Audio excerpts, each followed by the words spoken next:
I am Liu Nian. After a heartbreak, I entered a game to try to save my father and my cousin, but I ended up becoming the emperor of this small world, and now I possess the sacred body of dual cultivation. On a night, a young man walks down the street, sighing, reflecting on yet another failed job interview. He wonders when his life will finally take off. This young man is Liu Nian, the protagonist of this story. He is a university graduate and has already been rejected 18 times in job interviews. Despite this, he has a beautiful, caring, and attentive girlfriend. They met on the university campus, and she is always there to comfort him when he feels exhausted. Liu Nian tries to forget the frustrating interview, because today marks 3 years of their relationship, and he plans to surprise her. As he leaves the house, he spots a parked car rocking back and forth. He hears some voices and feels that one of them is familiar. As he approaches the vehicle, he sees his girlfriend at the window. She turns inside and says that her boyfriend is outside. The man inside the car tells her to keep going, saying that this makes the situation much more exciting. Liu becomes completely furious upon seeing that scene. At that moment, his mother calls him, and he wonders why she would be calling at this hour. When he answers, she informs him that his father and cousin are not doing well and had to undergo emergency surgery. He asks his mother not to panic and says he will get there as soon as possible. Leaving the cake behind, he runs off to meet his family. Meanwhile, at the hospital, the doctor tells Liu's mother that for now, they are stable but have fallen into a deep coma and may not survive for much longer. He adds that, recently, the hospital has been receiving several patients with the same symptoms, and specialists have been unable to determine the true cause of the problem. Finally, he warns her to be prepared for the worst. A few minutes later, Liu arrives at the hospital looking for his father. His mother informs him that his father suddenly fell into a coma and, desperate, asks what they will do now. She says she had warned him not to play for too long and questions the consequences of what happened. The woman sitting beside her comments that she also tried to warn her son, but he disappeared. Even after filing a complaint about the game with the police, it was in vain, as they were told the server was foreign. Moreover, even if they destroyed the VR glasses, new ones would appear at their doorstep the next day. Liu wonders what kind of game this could be. Then, he remembers that his father had mentioned a game in which he invited his cousin to play and mine money for the family. On his way home, Liu is holding the game's VR headset and remembers that it is an online game, recently released, that became very popular for being extremely realistic. Due to this immersion, the game caused a huge stir in the gaming community. However, his father and cousin fell into a coma after playing it. Because of this, he decides to solve this mystery on his own. When he puts on the headset and enters the game, a welcome message from the system appears. 5 hours later, on Iron Mountain in the wilderness region, a ghost appears searching for a man. It asks for the weapon he received in the beginner's package, and no monster would be able to survive an attack from it. After defeating the ghost, Liu gains some XP, a few coins, and a cultivation stone. He comments that the coins were few, but the stone grants 300 cultivation points, which makes him very happy with his achievement. While collecting his reward, he thinks that, although he hasn't fully understood the game's mechanics yet, so far, it seems that all he has to do is hunt rare monsters outside the city. However, suddenly, he is struck by a purple lightning bolt. He wonders which cursed mage dared to ambush him right after he left the novice city. The people approaching him comment that a level 10 beginner hunting monsters outside the city must be a complete idiot. Another suggests killing him right away to take the rare cultivation stone. They surround Liu, and one of them asks if he is enjoying his time outside. A girl begins to mock his equipment, while another player claims he will show the power of a superior player. Liu steps forward, declaring that it won't be so easy to intimidate him. Then, he uses a stink bomb he got in the beginner's village and takes the opportunity to run while his opponent is trapped in the stench curtain. He feels relieved for having bought all the items from the beginner's village, as they helped him survive. However, before he can fully escape, he is struck by a precise blow to the back. His HP bar is nearly depleted. The attacker is the girl, who thanks the man named Chao for buying that weapon for her. Liu falls to the ground as Chao approaches and declares that this time, he won't let him escape. Besides stealing his woman, he will take all his equipment. Then, he launches another attack and says he will take all his coins and stones. Lying on the ground, Liu wonders why it hurts so much. After all, since it's just a game, it shouldn't feel this real. He feels his heart ache, and his vision begins to blur. He wonders if he is truly about to lose his life.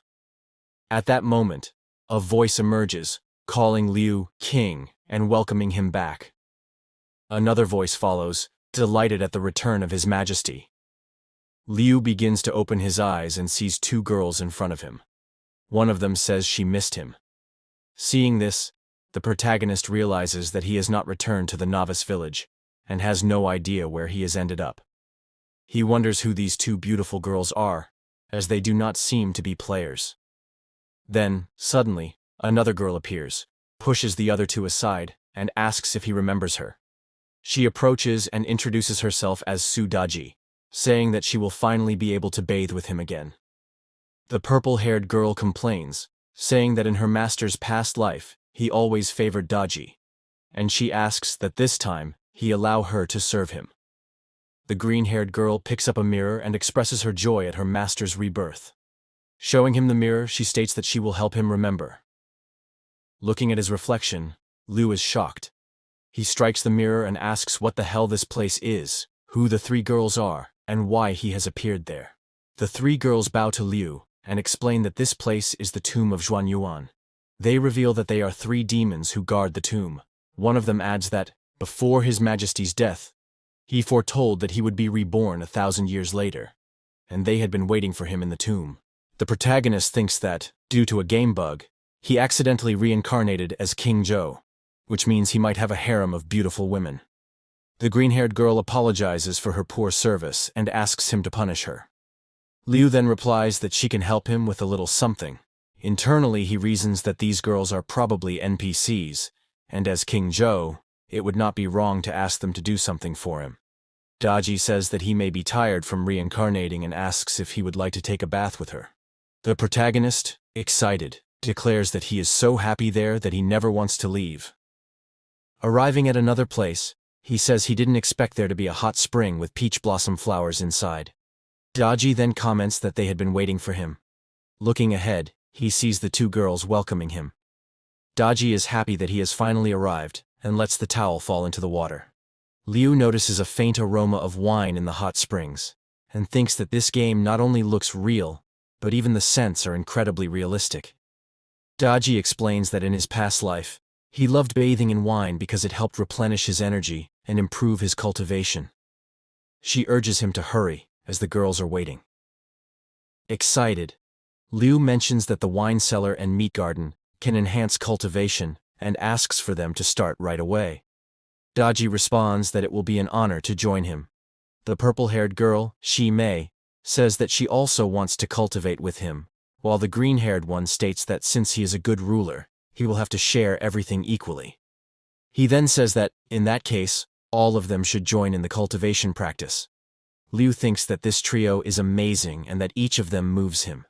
Then, he asks the universe to let him stay there a little longer. And so, they begin the internal cultivation practice. Sometime later, a system message appears, congratulating him for unlocking a new class, the Human Emperor. Liu realizes that an entire night of cultivation allowed him to unlock a hidden class and learn new abilities. Everything felt so real that he now feels exhausted. Sometime later, the green-haired girl appears and says that something bad has happened. Shen Gongbao brought people to Xuanyuan's tomb, saying that he wants to settle matters with her sister at the Xuanxi Palace. Mei explains that Gongbao is not good at all, as he betrayed the Celestial Kingdom and is complicit with demonic sects. She warns that if he discovers the Lord is there, no one knows what he might do. At that moment, Daji says she will use the concealment technique and asks him to wait until she returns from Xuan Palace. The green-haired girl urges her to hurry there before that man becomes suspicious. Sometime later, at Xuan Palace, Daji arrives at the place. Gongbao tells Daji that it has been a long time since he last saw her. Daji steps forward and states that the throne should belong to the king, demanding that he not cross that line. One of the guards intervenes, saying that a mere fox demon dares to attack the future king of the demonic world. Daji glares at him and attacks directly. The guard asks her to wait, not to be rash, and to listen to what Gongbao has to say. Daji stops and orders him to speak quickly. Gongbao stands up and remarks that the emperor's soul dissipated 1,000 years ago. Yet Daji is still so in love. He reflects that, even after all this time, her cultivation power has not diminished, and for this reason, he wishes to win her over. He then begins to explain that ever since the primordial Lord of Heaven and Jiang Ziya designed an online game and transported humans to a small world for training, talents have been selected to ascend to the celestial realm. Meanwhile, humans leave puppets in reality to continue their lives. Since this game contains many elements of popular games and is extremely realistic, more than 1 million players have started playing since its release. Gongbao reveals that he has learned that players can be reborn without damaging their real bodies.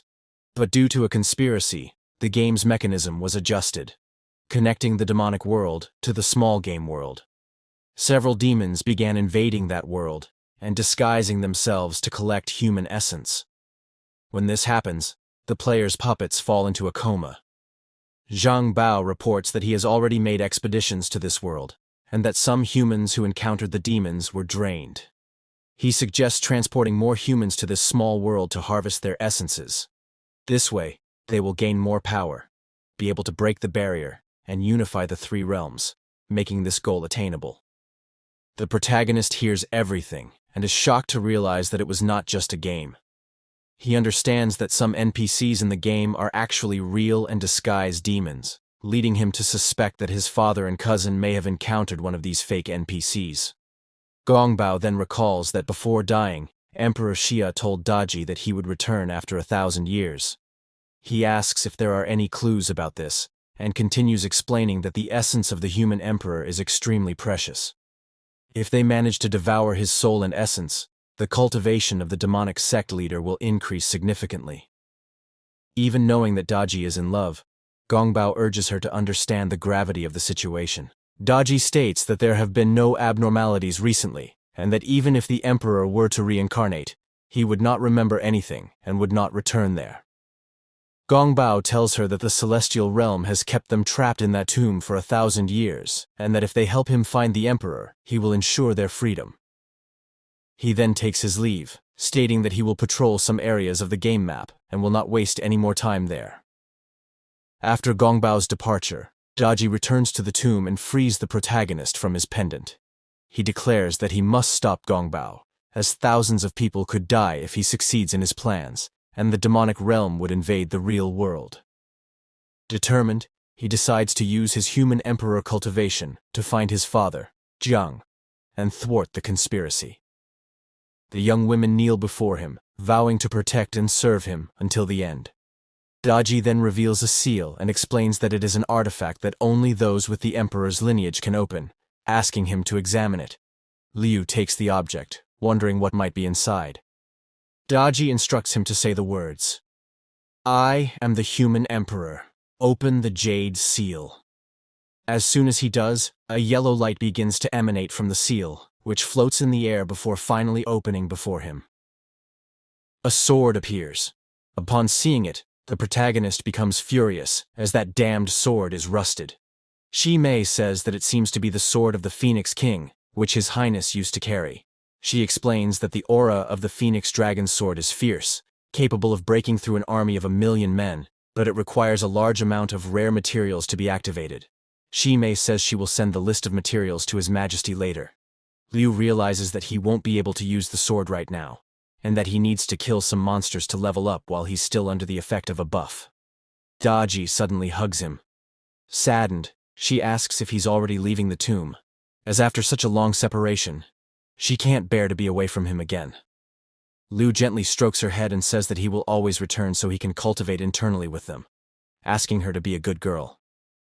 Daji replies that it's wonderful, as she will be able to serve the king once again. The protagonist tries to teleport to the novice village, but he is unable to. Shi Mei explains that the village is too far away, so using normal teleportation is not possible. He asks if he's trapped there, and how he's supposed to level up. His third consort explains that his jade seal has a teleportation function, and that all he needs to do is think of the place, and he will arrive at his destination. Liu then takes the seal in his hand and concentrates. A portal opens above him. His consorts bow and bid farewell to their lord. Finally, he returns to the village of novices. Tired, Liu says he'll try to kill some monsters later, but at that moment, a crowd of people runs toward him, saying that the world boss has appeared. Looking at them, the protagonist wonders what that could be. A girl yells for everyone to get out of the way. Liu looks up and sees a beautiful, angelic girl flying over him. She lands, stepping on a few men who get irritated by it. However, our beloved protagonist is mesmerized by the girl and remarks that she is very beautiful. He watches her from a distance and remembers that those wings were a super rare item that increased speed. Even though many spent a lot of money trying to get them, few ever succeeded. Sometime later, a group of people was attacking a ginseng tree which, when destroyed, would grant a ripened fruit that served as a precious material to enhance cultivation. Liu was observing from a distance. He thought that this boss likely dropped rare materials, but decided to wait for now. A girl appeared holding a sword and charged toward the tree, delivering several strikes. Even though she was 2 levels below that demon, she felt she could handle the situation.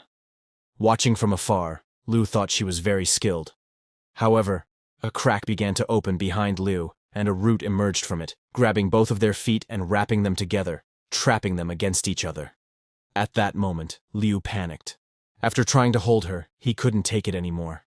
The girl then noticed something strange, and asked what that weapon was that he was hiding and pressing against her abdomen. Liu, stammering, said it wasn't what she thought. It was just because she had been moving too much and things had gotten awkward for him.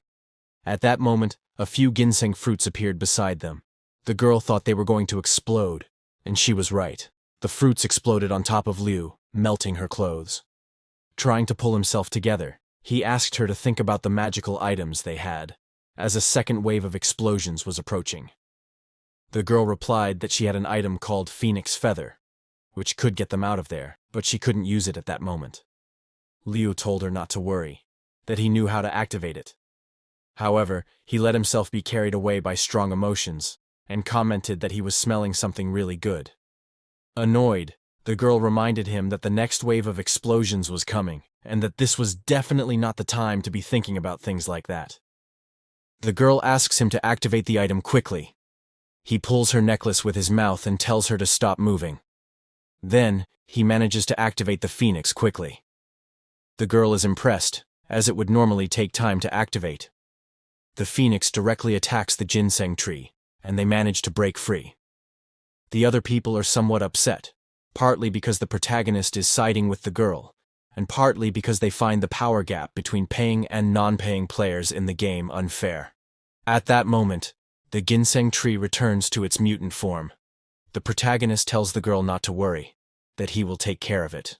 The men around them mock the protagonist, who is only level 9 and wants to face the boss alone. Hearing the comments, the girl remembers that her items are stored in the city warehouse and thinks that if things go wrong, she'll retreat. Even if it's embarrassing, it's better than dying and losing her gear. With the phoenix necklace in his mouth, the protagonist smiles and then jumps at the tree, activating the phoenix once again. The creature attacks the tree again. The surrounding people are completely shocked, while the phoenix continues to burn the demonic tree. The protagonist returns to the ground, being watched from afar by the girl, and manages to defeat the ginseng tree. Everyone is amazed by the power of that magical item. Then, a system message appears, congratulating Liu Nian for successfully defeating the ginseng tree. In addition to receiving rewards, he levels up from 9 to 12. The girl is fascinated. He used the phoenix 3 times in a row. Those 2 traders watch Liu from a distance, and Chao comments that Liu has many treasures and that they should find a way to rob him later. People around the protagonist become euphoric. The girl hears someone say there's something hidden in his mouth, something that could instantly activate magical items. She then thinks that might really be the secret behind his power. At that moment, the protagonist is looking at the phoenix item in his hand, until it breaks. Liu panics, knowing that item was worth the equivalent of a house in the city. The girls start running toward him, calling him a hero and wanting to be with him. But the girl thinks that if she kisses him, she'll find out his secret, because she believes he won't be able to resist. She starts running toward him, knocking down all the other girls in her way. As she gets close, Before he can say anything, she kisses him, leaving the protagonist completely confused. They kiss for so long that they end up lying on the ground naturally. The girl realizes she didn't find anything, and the protagonist, gasping for air, says he was just going to tell her he broke her phoenix necklace. The girl gets up and replies that it was only 3 million. She explains that since he blocked the explosion earlier, his gear was damaged. She invites him to go to the Manhwa Tower auction house to take a look. The protagonist, shocked, says the things there are way too expensive. She grabs his hand and says it's just a thank you, and that now they should go to her apartment to change clothes. In truth, the girl is fuming. She lost her first kiss and didn't discover anything. She's not going to let it slide and is determined to search him thoroughly. She then thinks, with determination, "Tonight I'll take everything from him." Arriving at her house, the protagonist is startled by the size of the mansion located in the VIP area. Looking inside, he starts doing the math. The in-game currency is 1-to-1, so that residence is worth millions. He enters her room and is enchanted by everything, even throwing himself onto the bed. The girl comments that the last battle left her feeling very dirty, so she's going to take a shower. And so she does. At that moment, the protagonist wonders how he ended up at that level, and whether she might somehow be offering herself to him. While showering, the girl says she's glad she bought a box of charming incense earlier. She applies the product to her body and states that as soon as he faints, she'll look for whatever he's hiding. Sometime later, she returns to the room. Since there was still some time before the Manhwa Tower auction, they could rest for a while. The protagonist and his friend, seeing the situation, get excited. She asks how his legs are doing, and he replies that they're feeling great. Then she asks if he wants to try a little. Smelling the incense, he leans in to sniff her and, unable to hold back, jumps on top of her, saying he can't take it anymore. Confused, the girl wonders why he didn't pass out from the smell. At that moment, she remembers what happened earlier. She had gone to a merchant to ask if he had something that could knock anyone out. The merchant offered her a box and explained that simply knocking someone out might not be effective, but the vial inside contained something much stronger. She decided to buy it. Back in the present, she realizes the merchant had actually sold her an aphrodisiac instead of a knockout elixir. The protagonist kisses her, and she ends up giving in to the moment and the situation. The next day, she's wrapped in the sheets, thinking that she didn't manage to uncover anything. And on top of that, got too involved in something that lasted more than 6 hours. Liu apologizes for that. She gets up in a panic and says that apologizing won't help. Now he's the son-in-law of the Fang family. She grabs a virtue manual and tells him that regardless, he's her partner now. If she finds out that he's not walking the straight path, she threatens to cut off his little buddy. She walks away and says it's getting late and they need to go to the Manhwa Tower auction. At that moment, she collapses to the floor, and he, worried, asks what happened and if she's okay. She turns to him and says, "It's all his fault." Liu apologizes again. She throws a card at him and says it has a 1 billion limit, asking him to leave. The protagonist accepts immediately, but later goes into shock when he realizes the card's limit. Miss Fang returns to bed and tells him he can buy whatever he wants, as she's going to rest for a while. As he gets ready, the protagonist thinks he doesn't like depending on anyone, but for the sake of his father's safety, he'll accept it for now. Lying in bed, Miss Fang reflects that the night was very good, that Liu is a strong man, and if he trains a bit, he'll become a great asset to the Fang family. Sometime later, upon arriving at Manhwa Tower, Liu thinks to himself that just the entry fee is 1 million. He wonders if this is the world of big spenders. At that moment, he notices someone familiar nearby. It's his ex-girlfriend, together with her current partner. Chow asks why a beggar is trying to enter the auction. The trader mocks the protagonist and says she was very lucky to have chosen Brother Chow. Otherwise, her life would be a mess. The protagonist calls them a despicable couple and says he'll show them what true wealth looks like today. A receptionist asks if he wants to participate in the auction and informs him that, in order to do so, he must prove he has a fortune exceeding 10 million. At that moment, the protagonist thinks that he will indeed have to use Feng Xie's money. but decides he will repay her for it later. The traitorous couple starts laughing at the protagonist. Chao declares that if Liu has the money to enter the auction, he will live-stream himself eating feces. The girl, laughing, says she knows just how poor he is, which makes the people around them start mocking the protagonist. However, he pulls out the card he received from Feng Qier, leaving everyone around stunned, as it takes more than 100 million in spending to possess such a card. The couple suspects the card is fake, and asks security to check it thoroughly. The guard approaches the protagonist and warns that, if the card is fake, he will suffer the consequences. But when the card is scanned, it is instantly approved. The guard returns to the entrance and informs the protagonist that he is welcome in the VIP area. The guard turns to the two traitors and tells them not to cause a scene, and, if they must eat feces, to do it near the local chemical toilet. The two are left speechless, while the people around laugh at them. Even so, they stand up and walk toward the auction entrance. Chao claims that Liu will pay for making them go through such humiliation, but they are stopped as the entrance is exclusive to VIPs, and they only have a standard gold card. Chao glances to the side, sees the size of the line, and thinks it's the worst day of his life. The girl is furious that Chao couldn't get into the VIP area with her, and having been humiliated by Liu, decides she needs to find someone much richer. Sometime later, inside the auction room, Liu is seated, reflecting on the rumors he heard about treasures and cultivation techniques often auctioned there.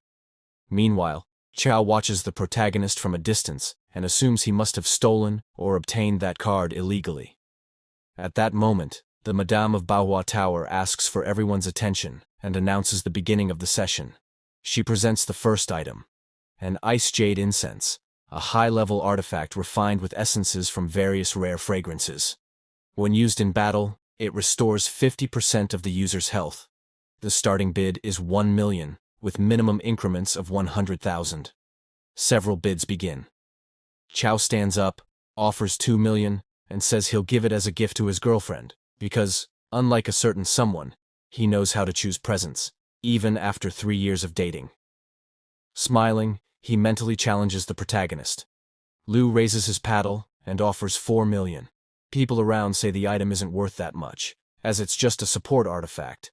Chao, at that moment, realizes he can't compete with someone who holds a gold-black card. The hostess strikes the gavel and closes the deal at 4 million. She congratulates the winner and announces the next item. Upon receiving the incense, the protagonist thinks it could save lives and is therefore worth every penny. The girl, now intrigued, wonders if Liu was provoked by Chao's words, and if so, she won't turn him down. The following rounds go by without any particularly special items, just as the protagonist suspected. Then comes the final round, featuring an item called the 9 Luminaria's Azure Dragon Cloak. The protagonist gets excited upon seeing it. The hostess explains that the item is made with the finest golden thread, imbued with the essence of dragon bones, and grants exceptional physical and magical attack and defense, turning its wearer into a walking powerhouse. The starting bid is 3 million, with minimum increments of 100,000. Everyone in the room shows great interest. Chao stands and places a bid. The girl praises him, while he only wonders what the protagonist will do next. Liu stands and announces a bid of 10 million. Everyone is shocked by the amount, with many reacting in frustration or anger. The hostess becomes interested in Liu, as she didn't expect to see such a big spender at a regular auction. She says she won't let him slip away, and finalizes the sale at 10 million. The protagonist turns to Chao and says, "This is what it means to be truly rich, and you're not even close to my level." Liu then decides that everyone who insulted him will pay. The traitor, realizing the situation, begins to think of a way to get close to Liu again, and decides that she will return to him. The protagonist arrived at the locker room of Baohua Tower. He felt very good in his new outfit, until his ex-girlfriend appeared at the door, saying she had made a mistake and wanted a second chance. Smiling, the protagonist asked if she wasn't with Jin Chao now, and why she was crawling back to him. The girl approached, apologized, and said she had made a mistake. Since they had not celebrated their 3-year dating anniversary, she intended to make it up to him that night. Looking at that viper, the protagonist thought that, at this point, she meant nothing to him anymore, and he had already seen far better. He then recalled his beautiful consorts. Rejecting the woman, The protagonist said that during their 3-year relationship, she had never wanted to do anything, claiming it would only happen after marriage. But with Jin Chao, it had been different. At that moment, someone arrived at the locker room door and asked why there was so much noise. Liu was surprised to see that it was the madam of Baohua Tower. She approached and asked if he had some time to talk that night. Avoiding looking directly into her eyes, the protagonist grew excited at the proposal. Meanwhile, his ex, fallen to the ground, watched the two of them. The madam then kicked the traitor, saying that a mediocre person like her should be content with cleaning the tower's bathrooms. Chao arrived at that moment, accusing the protagonist of being a fraud and bringing some guards with him. The men asked Liu to cooperate with the investigation and hand over his card so they could verify the account. Liu handed over the card, but mentally called out to Miss Fang, asking her to save him from any trouble. The pair of traitors gathered again and began mocking the protagonist. However, the guard announced that the card had been verified and was indeed registered in Mr. Liu's name. The protagonist felt relieved, mentally thanking Miss Fang for changing the account information just in time. Before leaving, the guard warned Chao that if he continued slandering others, he would be sent for interrogation.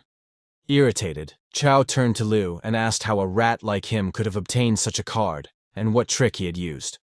Laughing, Liu replied that he loved seeing Chao so angry. Furious, Chao drew his sword, saying he would eliminate Liu. Confident, the protagonist challenged him, saying he wanted to test his new outfit. However, the lady of the tower struck Chao with her fan and stated that it was enough, threatening to eliminate him if he insisted on fighting inside Baohua Tower. Beaten, Chao realized it was better not to mess with her. As he and the ex-girlfriend reached the door, before they could say anything else, the lady of the tower kicked them out. Turning to the protagonist, the lady of the tower said he now owed her a favor and asked how he intended to repay her.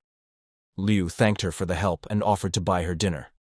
She refused, saying that dinner was not necessary, and suggested he come to her room to talk a little.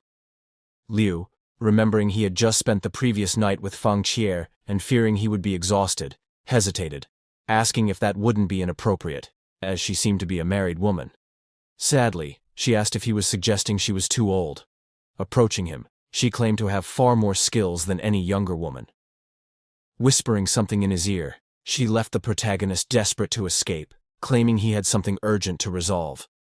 However, she stopped him, asked him to listen, and then pulled him into a kiss. While kissing him, she thinks she heard that he might have something hidden in his mouth, and she wants to search for it herself. She tastes the same flavor as her older sister, but wonders if her sister had not been sealed in the tomb of Xuanyuan.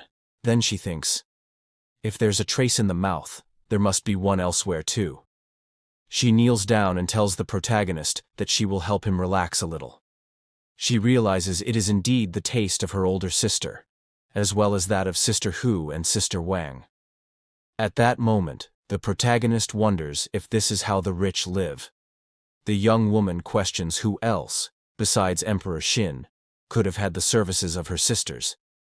She had heard that Emperor Xin once worked at the Celestial Marriage Registration Office, but was demoted to the human realm for frequently missing work. The protagonist, feeling extremely hot and unable to hold back any longer, ends up setting off fireworks.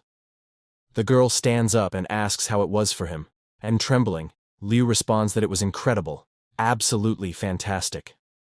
She then offers him a cell phone, saying that since he is new there, he might not yet have a way to communicate, and now he would have her contact. If he needed anything, he could call her, as Qingjuya would always be available for him.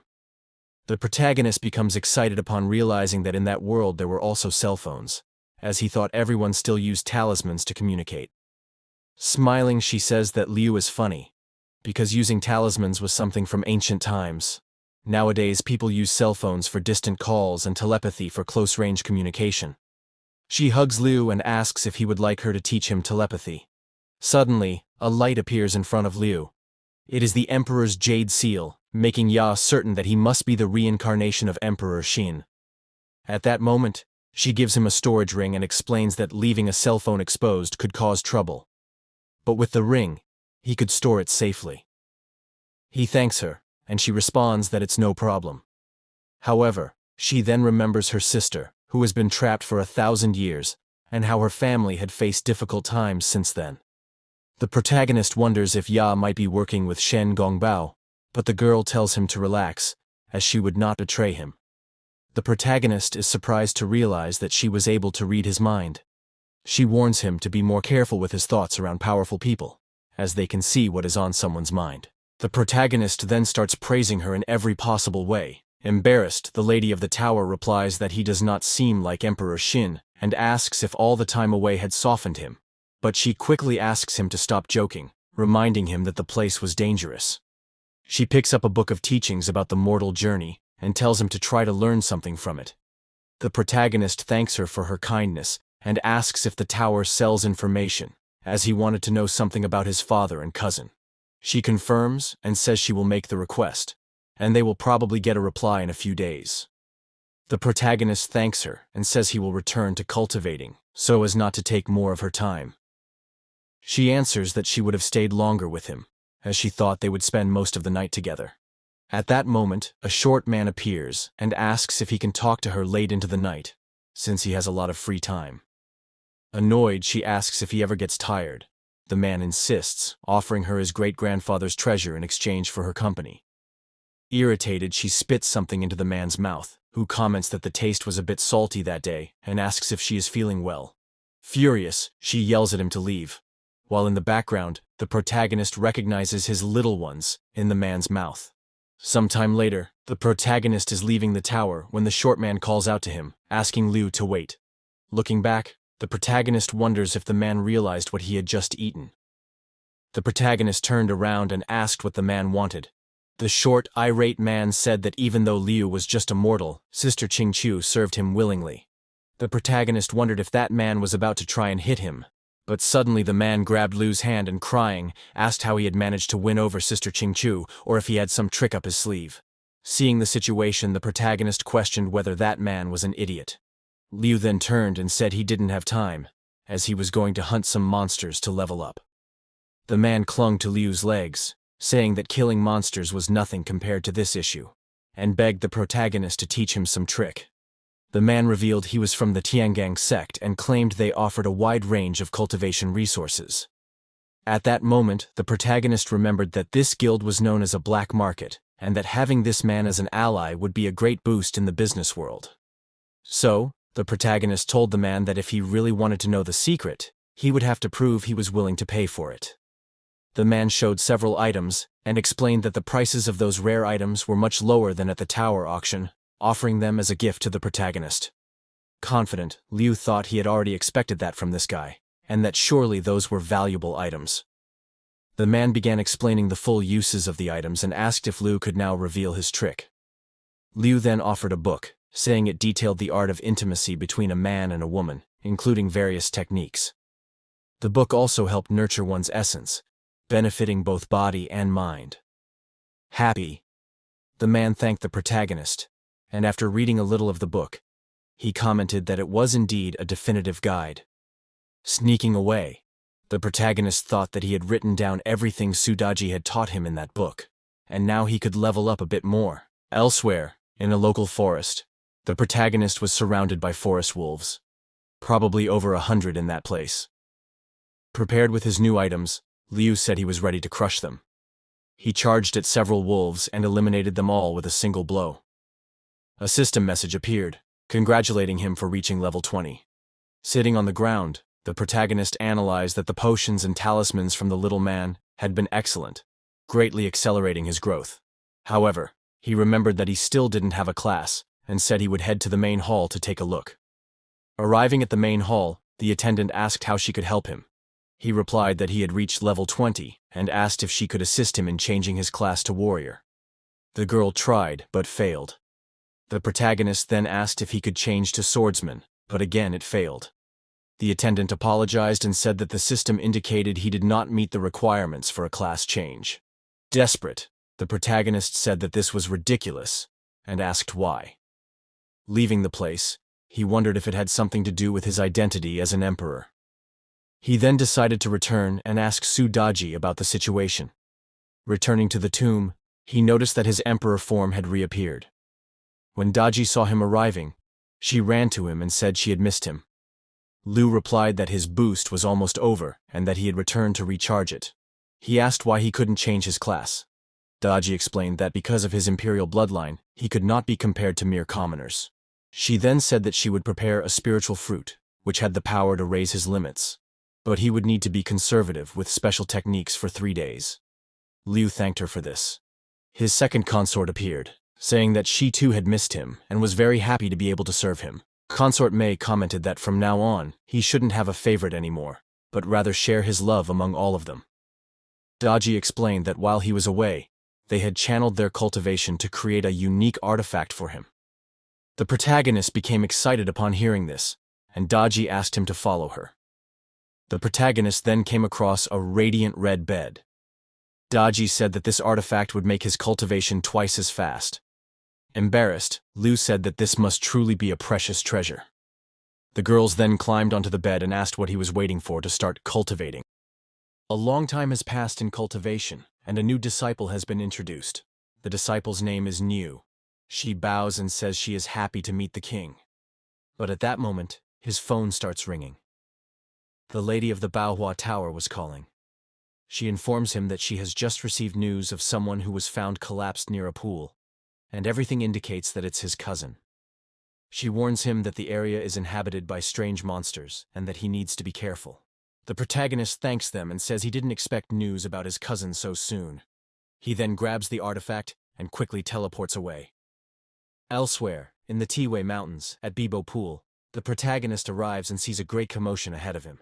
One of the men says there's a rumor about a precious treasure in that area and demands that the fish NPC hand over the treasures. Crying, the fish man says he's just a simple NPC and asks how he could possibly drop items and rare treasures. The protagonist, noticing a strong resemblance between the catfish NPC and his cousin, wonders if it could actually be him or not. He then says, "Hey cousin." The fish NPC rushes toward the protagonist, grabs his legs, and crying, asks if he's really Liu Nian. The traitor couple starts laughing at the situation, because the fish NPC called the protagonist Big Cousin. Liu wonders why those two are always everywhere, but he ignores them and explains the situation to his cousin, along with the reason he entered the game.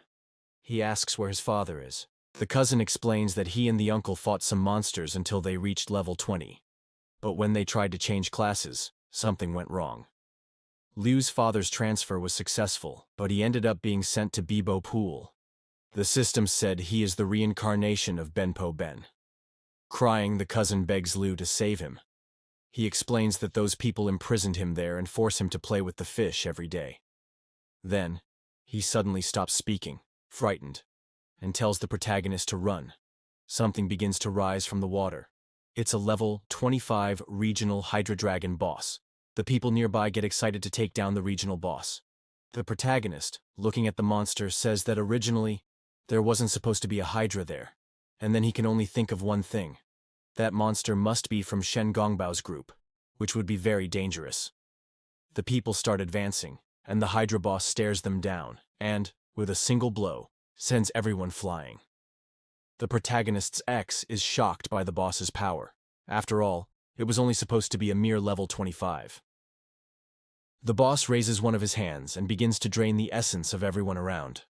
Laughing, he says that he was suppressed for 1,000 years, and that his strength was drastically reduced. With this essence, he will be able to regain his power. He continues absorbing everyone's essence until they are reduced to mere dry husks. He then orders his subordinates to capture the others and take them to his cave. His minions charge toward Liu and the others. The protagonist quickly grabs a scroll and activates 2 talismans to launch an attack. The scrolls envelop the attackers, who are eliminated within seconds. Liu turns to his cousin and asks him to pretend he's attacking the protagonist so he can escape. He promises he'll find a way to return and save him. The cousin agrees, and they begin to stage a fight. He shouts to the others that the credit is his for capturing the enemy. The protagonist's ex, in despair, asks how they're going to get out of that situation. Chao responds that he bought an electric fire cannon, and if his melee attacks don't work, he'll use it. He then draws the cannon and says he'll attack the boss directly. He does so, landing a direct hit, which causes everyone nearby to celebrate. Meanwhile, the protagonist and his cousin continue pretending to fight. Chao laughs, but the boss approaches him. Enraged, the Hydra declares that the attack failed. Chao looks up in fear, and the Hydra casts a spell on him, turning him into a girl. Confused, he doesn't understand why he was transformed. The boss says that his subordinates have been working too hard, and this would make things more interesting for them. The minions, excited, thank their leader for the great gift. Surrounded, Chao shouts for the monsters to back off, insisting that even though he's been turned into a woman, he's still a man. One of the monsters replies that some fish species can change from male to female, so it's fine. The protagonist's ex, seeing her current partner in that situation, wonders why they're going through all this, and remarks that she's never heard of such a mechanic in the game. The protagonist and his cousin even start to feel sorry for the two. The boss then looks back and thinks that Bembol should have finished the fight by now. Chao asks if the two are working together. The protagonist's ex responds that they're cousins and are acting in coordination. The boss then turns to them and unleashes a powerful attack. The protagonist tries to defend himself, but is thrown backward. His HP drops to 0 at that moment, and he realizes that even with that gear set, he could barely withstand the blow. If he gets hit again, he certainly won't survive. So he uses the ice incense he bought at the Baohua Tower auction, which rapidly restores HP. Even at the risk of having his identity exposed, he uses the king's treasure to attempt a teleport, knowing that if he doesn't get out of there, he'll die. He desperately wanted to take his cousin with him. The Hydra monster realizes that this is Emperor Xin, and casts a spell to cancel the protagonist's teleportation. Liu, seeing this, thinks that it's all over. Preparing all his items, Liu decides that he is going to fight and that he doesn't want to be eliminated there. The demon Hydra says he will capture the essence of that mortal emperor and then launches a direct attack toward Liu. Due to the speed of the attack, the protagonist thinks it's all over, but his cousin jumps in front of him, defending him. He turns and tells Liu to run, thanking him for coming there to save him. Seeing his cousin wounded, Liu begins to cry. He remembers the time when the two of them used to go to cyber cafes, and his little cousin would defend him. A stinky fish like this is overestimating itself. Then he turns to Liu, who has his head down, and tells him that it's his turn now. Filled with rage, Liu declares that he will eliminate the demon Hydra. The demon, mocking him, says that he is just a mere human, and that it would only take one finger to defeat him. But before the monster can say anything else, Liu pulls out his talismans. However, the demon grabs the scrolls and burns them. Even so, Liu charges forward and says it's not over yet. He then unleashes a triple wind strike. He begins to attack with all the items he has, and each blow removes 1% of the monster's HP. Hydra's minions wonder why their master is being overwhelmed by a human. One of them questions whether magical weapons can be used infinitely. A few remaining people watch from afar, silently and anxiously. The confident demon says that Liu will never be able to kill him, for there is a vast difference between humans and enlightened beings, a barrier Liu will never be able to cross. But Liu, focused, declares that the monster deserves to be eliminated. Hydra asks the protagonist how he dares to challenge him with a rusty sword. Suddenly, the monster realizes it cannot move. Consumed by hatred, Liu cuts him in half. Hydra's minions are shocked by the scene and can't believe Liu managed to strike their master. The people who were being captured begin to rejoice at the possible chance to escape. At that moment, Liu thinks that he has already used everything he got from the pig man.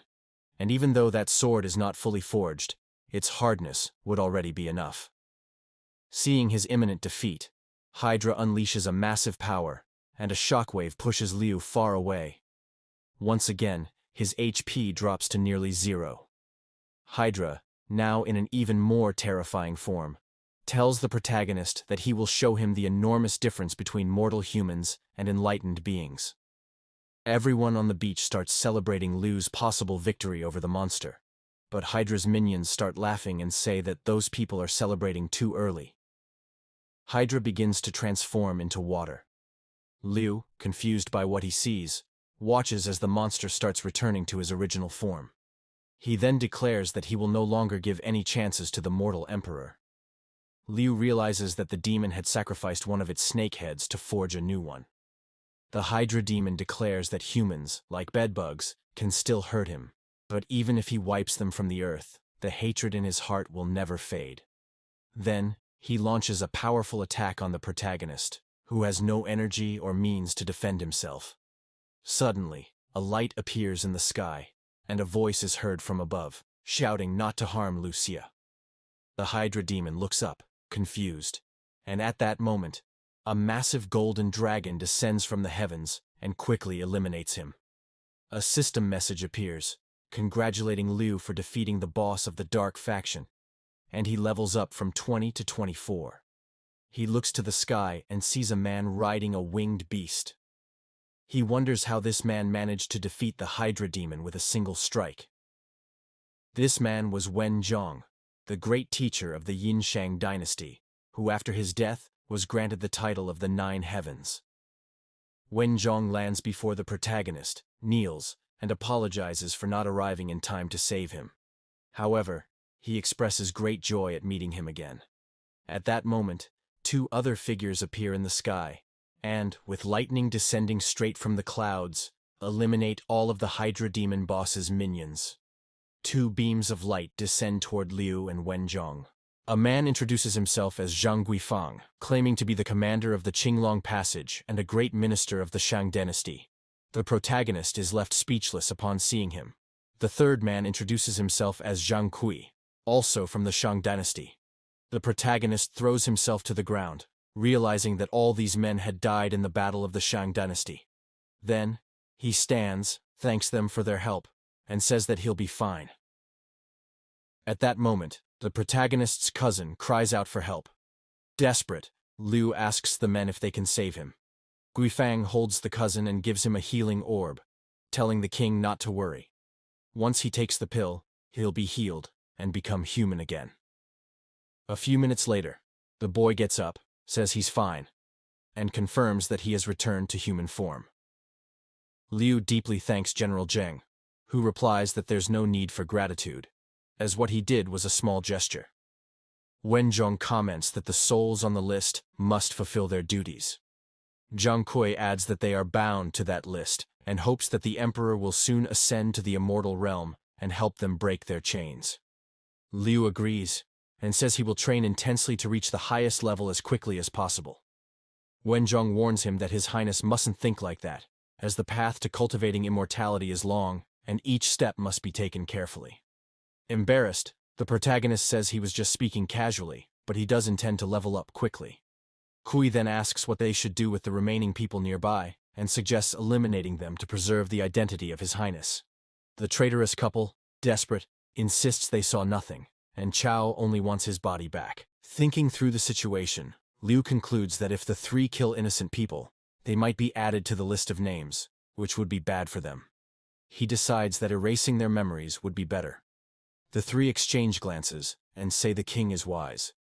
Then, the elder Zhong activates his magic, erases the memories of everyone on the beach, and reverses the Hydra King's spell on those people. They mount their flying beasts again, and, before departing, say that since the problem is resolved, they will leave before others arrive and discover their identities. Flying through the sky, they wish the protagonist success in his cultivation and hope he ascends to immortality as soon as possible. Liu turns to his cousin and says he must take care of something, but that his cousin can now return to the novice village and continue training. His cousin replies that he will work hard to match the protagonist's power. Somewhere beneath the waters, a palace appears. A wedding amulet begins to crack. A furious woman asks who was responsible for killing her beloved. This was Princess Wan Sheng, wife of the nine-headed Hydra. She leaves the palace and tells her attendants that she will be gone for some time. Angry, she vows to find out who did it, and to take revenge on whoever harmed her beloved. Returning to the protagonist, he realizes he forgot to inform Wen Zhong and the others about Gongbao's plans. So, he decides to go back and continue strengthening his body in the tomb with the concubines. Upon arrival, he shouts, announcing that he's back. The three concubines welcome him warmly. He asks them to stand and inquires about Daji's whereabouts. Mei explains that Daji had to go prepare the auricular fluid in the inner sanctuary. He then decides to continue strengthening his eyes, as he wasn't able to complete the process last time. He grabs the fourth concubine and runs off. After finishing the eye enhancement, he feels as though he can see everything clearly. Daji appears and says she had been waiting in the sanctuary the entire time. He hugs her and comments on how arduous the task is for her. At that moment, he sees a girl and asks who she is. The young woman introduces herself as Shui Ning. He turns to Daji and asks who she is. Daji responds that Shui Ning claims to be a demonic spirit from the East China Sea. She possesses a unique trait. She can grant someone the ability to hear all the subtle sounds in the world. Liu asks how he can acquire this ability, and Daji explains that Shui Ning's first blood is extremely precious and must be collected carefully and stored in a jade bottle. Sometime later, they manage to obtain the valuable item. The protagonist tells the girl that she worked hard and will be rewarded. She becomes emotional upon hearing this. Liu tells Daji they successfully extracted the liquid, and Daji tells him to lie down so she can perform the purification. He places his head on her lap, and she pours the liquid into his ear. Immediately, he feels a cold fluid flowing inside, and the sensation is like being in a fairy tale with little fairies singing and playing music, while the noise of the outside world fades away. Liu gets up and says that both his ears have been successfully strengthened. Then he asks Daji what else needs to be done to complete his body enhancement. She replies that everything is ready and asks him to follow her. When they arrive in the room where the others are, she asks if the linglong fruit is ready. Mei confirms and goes to retrieve it. Mei explains that this fruit can only be used once all 7 body points have been strengthened. She asks him to focus on his nostrils. Liu approaches, smells the fruit, and senses a refreshing ocean scent. Suddenly, spheres of light begin to surround him, and a bright light fills the room. A system message appears, congratulating Liu for having strengthened all the points of his body. The protagonist is overjoyed, as his abilities are now at their maximum level. He has become a complete player. The concubines congratulate him on this achievement. Liu thanks them for their help and promises to cultivate quickly so he can free them from the tomb as soon as possible. A system update notification appears. The protagonist taps it and, upon opening, sees a system alert along with possible rewards. Mei says these are the necessary materials to forge the Phoenix Sword. The protagonist becomes excited and declares that he will participate in the event to complete the sword quickly. Meanwhile, in the Valley of 10,000 Underworlds, the location of the upcoming event, a woman seeking revenge for the death of the Hydra demon remarks that Gongbao claimed the reincarnation of King Zhou and Wen Zhong were responsible. While she is not yet strong enough to face Wen Zhong, she feels confident she can eliminate the reincarnation of King Zhou. The day before, Princess Wansheng stood before Gongbao, asking who had done it. He replied that, at first, her husband had been watching over Bibo's pool, but they hadn't imagined that one of the players would be the reincarnation of the mortal king. He added that he was also very saddened by the loss. Seeing the young woman's sorrow, Gongbao said he had thought Wen Zhong would eliminate all the humans to ensure the secret of the mortal king was kept. But when he sent his men there, he saw that everyone was still alive. She then asked why he didn't just imprison all the humans and force them to reveal who the reincarnation of King Zhou was. Gongbao replied that it wouldn't be easy, as Wen Zhong had used magic to make everyone lose their memories, and that King Zhou had already fled. The princess then remarked that it seemed King Zhou was very cautious and would not reveal himself easily in the future. Gongbao told her not to worry, for the next day a great dungeon would open in the Wanming Valley, filled with many rare items. He was certain the king would be interested. Gongbao approached her and said that the blood of the human emperor was very important, and if she helped him, she would be rewarded with something very precious. She then turned around and said she would go to the dungeon. As she walked away, Gongbao thought about his entire plan and decided to let the princess pave the way for now. Then, he wished her good luck. Returning to the present moment, Princess Wansheng decides to disguise herself as an ordinary player to find out who the emperor is. Sometime later, the protagonist arrives at the location. He decides not to use the Phoenix longsword this time, so as not to be discovered, since the dungeon battle will attract many people. He then says he will gather a few items first. He takes out his phone and calls the pigman. The pigman answers, asking what Professor Liu Nian wants. Liu says he wants to buy some items to enter the dungeon. The little man replies that he'll send some new items so the protagonist can see if anything catches his interest. Liu thinks that since he can't use the sword, he'll pick a few items to replace it. Liu then pulls out his card and says he wants 50 of each item. The pigman confirms that he will send the items quickly. When the protagonist looks up, he sees a flying pig, and a system message appears saying his items have arrived. Upon opening the chests, the pigman explains that he sent a few extra intelligence items for the protagonist to use in daily life. The protagonist simply thanks him. Before hanging up, the pigman asks if there's anything else beyond the book he gave Liu. Liu replies that he's been very busy lately, but when he has time, he'll check if there's anything more. At that moment, Miss Fang arrives from behind the protagonist and asks if that's where he was. Liu turns around and says he was looking for her father, apologizing for it. She then asks if what she gave him was enough. Embarrassed, the protagonist asks if she'll also be joining the dungeon and who the people with her are. Fang Qie responds that they are her friends, Shu Meijiao and Shu, and they are looking for people to form their team. Meijiao asks if Fang knows that man. The girl replies that Liu is the fiancé of the Fang family and that he is very strong, suggesting they take him with them into the dungeon. Meijiao asks if he is Fang's husband, and she replies that he is just her fiancé. Liu then introduces himself and thinks that the people brought by Fang wouldn't be a problem. Shu says that the team needs a control mage, but that guy is just a level 24 adventurer who hasn't even chosen a class yet, so he'd be nothing but a burden. Meijiao says she doesn't understand how Fang Qie could have chosen him. The protagonist, looking at the two of them, wonders why they hate him so much.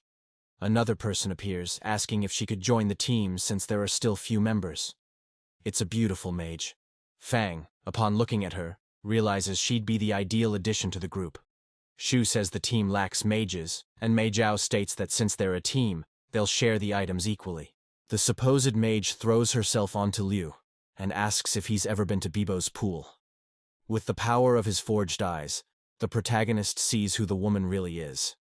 He answers that he has never heard of it. Knowing that she can sense his thoughts, he starts thinking of random things to confuse her. She then suddenly moves away from Liu and says he's a very strange guy. Annoyed, she says she has analyzed several men that day and none of them are any good. If she weren't afraid of the celestial patrols, she would have eliminated them all already. Fang grabs Liu's arm and asks why the woman is trying to seduce her fiancé. The protagonist apologizes and says they now need to focus on the dungeon. The woman then asks them to wait. Since they're short on mages, she requests to join the dungeon too. But deep down, she's plotting to eliminate everyone inside. Meanwhile, at the entrance of the Wanming Valley event, several players were gathered. A celestial being announced that the event was now open and that players could proceed to the dungeon. This being was Zhang Guifeng, who held the title of Star of Misfortune. He then became enraged and declared that one day he would put an end to the list of the gods and rid himself of that title once and for all. Soon after, the entrance portal to the dungeon appeared, and the players rushed in to try and grab the rare, limited-quantity items. Guifeng, while observing Liu's team, noticed a different aura emanating from the supposed mage and stated that he needed to investigate. As he tried to leave his post as a gatekeeper at the dungeon entrance, someone appeared, asking where he was going. It was Huang Tianxiang, the Master Star, who said that a misfortunate star dared to call him by name. Guifeng replied that he wasn't afraid, and then the Master Star said he would show him the consequences of such defiance. At that moment, a voice interrupted the argument, yelling for the two to stop. The person continued, saying that this fight had lasted for thousands of years and that they still hadn't moved past it.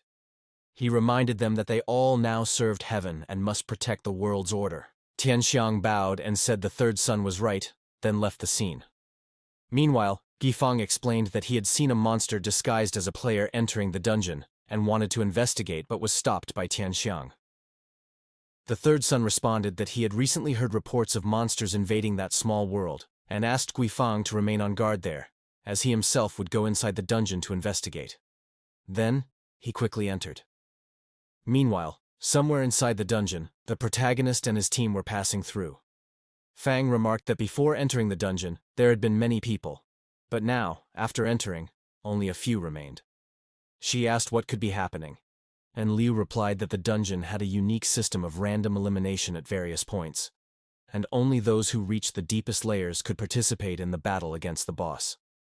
Looking back, he thought that Princess Wansheng had stopped listening to him and had only entered because of the celestial guards and because Fang had argued with her outside. She probably didn't dare to read his mind again. He then explained that upon entering the dungeon, he tried to move as slowly as possible so Guifang would sense something was wrong. If he had revealed the princess's presence on his own, his ability to see real monsters would have been discovered by the enemies. His plan at the moment was to check if there were any more real monsters around. If they were just NPCs and were eliminated, they would reappear somewhere. But if it was a real monster, it would definitely have to be attacked directly. In the corridor ahead, Liu noticed that everyone there was just an NPC. Mei Zhao said she would lure some monsters so the mage could freeze and eliminate them. Shu suggested she use a blizzard to slow down the enemies. The mage stated that she would fight them now but would later eliminate all of them in the lower levels of the dungeon. Fang then asked everyone to be careful, as a new wave of monsters was about to appear. A large army appeared before them. Fang rushed forward to attack and demonstrate his new cultivation level. Shu and Mei Zhao also moved in to fight, while the mage attacked some NPCs with a hailstorm. Fang shouted that the attack was going well and that they would soon be able to handle the entire army. The protagonist decided that this would be the right time to try using the exorcist potion he had bought before entering the dungeon. However, even after the attacks, Liu noticed that the monsters kept appearing. The girls then realized that it wasn't an exorcist potion, but rather a monster-attracting potion. The mage appeared before them and quickly defeated all the monsters. The girls were overjoyed and praised the mage in various ways. After the thanks, the mage replied that it was just her job. But deep down, she thought she couldn't let the NPCs eliminate them, as they would respawn, and she wouldn't be able to drain their essence. Mei Zhao and Shu were furious with the protagonist, as he had nearly ruined everything. Fang pulled him away from them and said he had only used the item without realizing it was wrong, apologizing on his behalf. Then Fang told Liu to be more careful next time and read what the potion said. Liu agreed and apologized. Mei Zhao said she would let it slide this time, but next time, Liu would be expelled from the team. Shou called the mage to hurry up and told her not to pay attention to that idiot. Some time had passed, and they were walking around the area. Fang said that the deeper they went, the more likely it was for powerful monsters to appear. She then warned everyone to be careful. At that very moment, a spider appeared before them. Smiling, it said it had found some prey. The spider turned, unleashed its power, and declared that it would devour them to gain more strength. It then stole the weapons of Fang, Shu, and Mei Zhao. The protagonist launched several flame talismans, but the spider, laughing, said that a few pieces of paper wouldn't be enough to destroy it. It told them to surrender and become its food. Then, it cast its web over the four of them, which made Mei Zhao very angry. She told Liu to step back. Desperate, the protagonist said it wasn't his fault, and Fang urged him to think of something quickly, like he had done before. The princess then declared that she would use a great power to eliminate the spider as it dared to interfere with her business. With a single blow, she drained all of the spider monster's HP. The three of them celebrated their victory over the monster, and the entrance to the boss appeared before them. Lin stepped in front of Fang and asked them to go in first, which left Fang confused. Then the princess revealed herself and said they wouldn't be going anywhere. Shu and Mei Zhao question Liu about why he is blocking the passage of the mage sister. Liu turns to them and asks if they are idiots. A level 26 mage defeating a boss with a single blow? Then, he reveals that this mage is a monster who invaded that world, and that if she eliminates them, they will not come back to life. That is why he wants them to run to the boss room, so they will be eliminated, and then respawn. At that moment, the princess reveals herself and creates a barrier so that no one can escape. Mei Zhao says she learned from her family that by playing this game, one can become immortal. But she has never heard of demons. She asks if those NPCs were not created by Jiangxia, and if they do not harm the players. Shu recalls that one of her relatives sent her a message yesterday about this, but she did not expect to face a real monster today. Fang tells Liu that he misunderstood and that she will help him eliminate this demon and will reward him afterward. Shu and Mei Zhao also admit that they misunderstood and apologize. They say that if he manages to eliminate the demon, they will do anything for him. Shu grabs her weapon and shouts for everyone to use all their abilities, otherwise they will not survive. She hopes that what Fang said about Liu is true, and that he is really strong. At that moment, the mage attacks them head-on and says, "You ants, do you really think you can touch me, Princess Wansheng? You are seeking death." Then she unleashes a powerful attack towards them, causing almost all of the girls' HP to drop. Mei Zhao asks if this is the true power of a demon. The protagonist is impressed because just a single hand movement was able to cause so much damage to Fang and the others.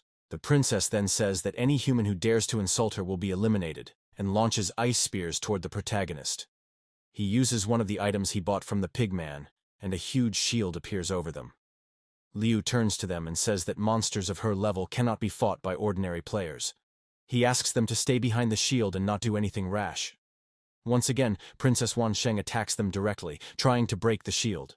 Liu talks to Fang and says that if everyone stays there, sooner or later the shield will not hold. So, he decides to leave and fight the demon. Fang replies that he should not leave, and that she wants to fight too. Liu, with a serious look, says that he saw she cannot withstand the princess's attacks, and that if she leaves the shield now, she will only get in his way.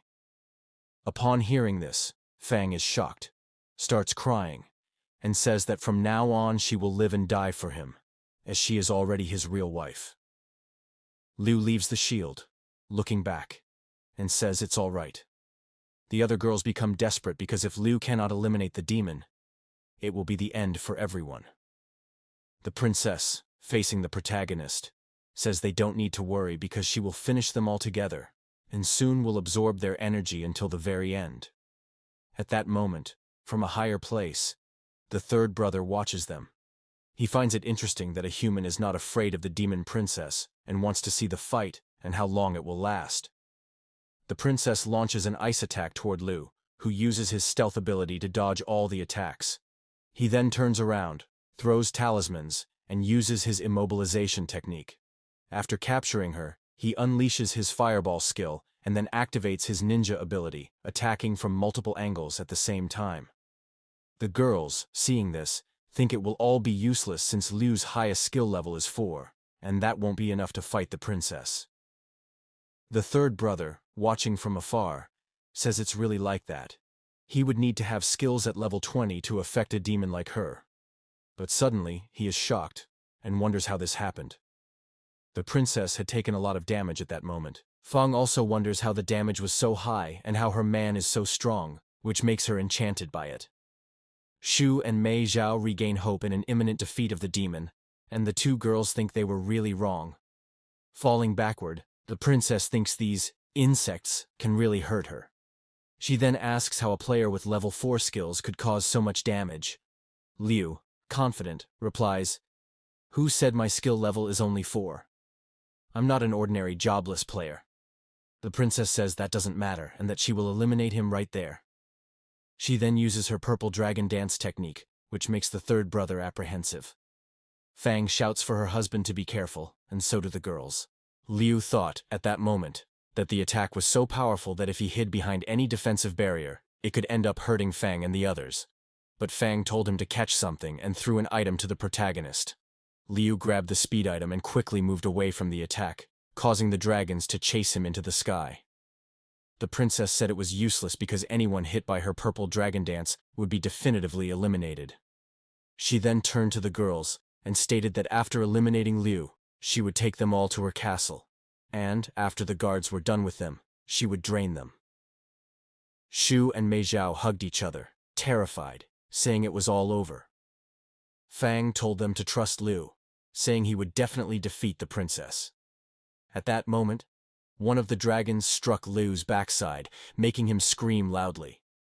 Fang, looking back, said it was nothing serious, just a small mistake. She insisted that they couldn't just stand there, and that when they got a chance, they should use their weapons to attack and help Liu. Meanwhile, the protagonist kept dodging the dragons. Irritated, the princess asked if he was a rat, running away like that. Flying at high speed, Liu eventually took damage. The girls wondered what had happened because he was losing a lot of HP.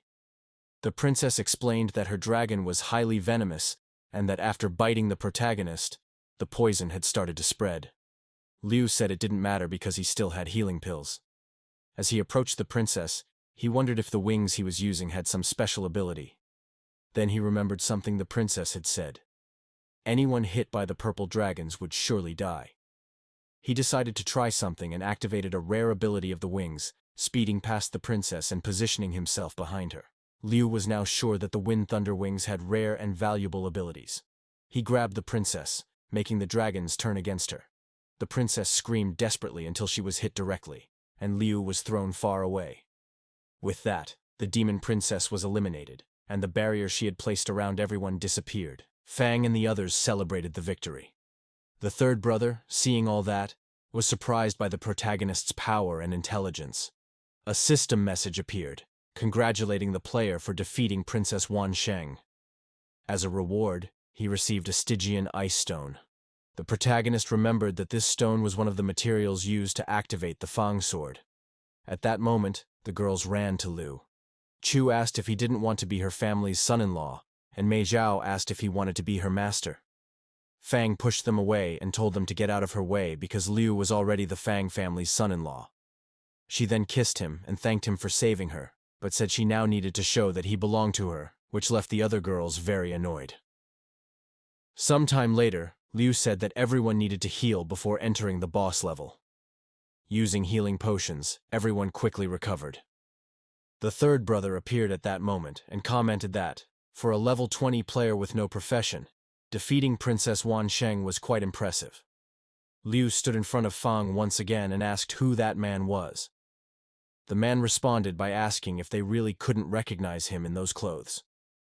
After analyzing the items, everyone was shocked and identified him as the third prince, Neja. He approached the protagonist and said he had just watched the battle, praising Liu's talent.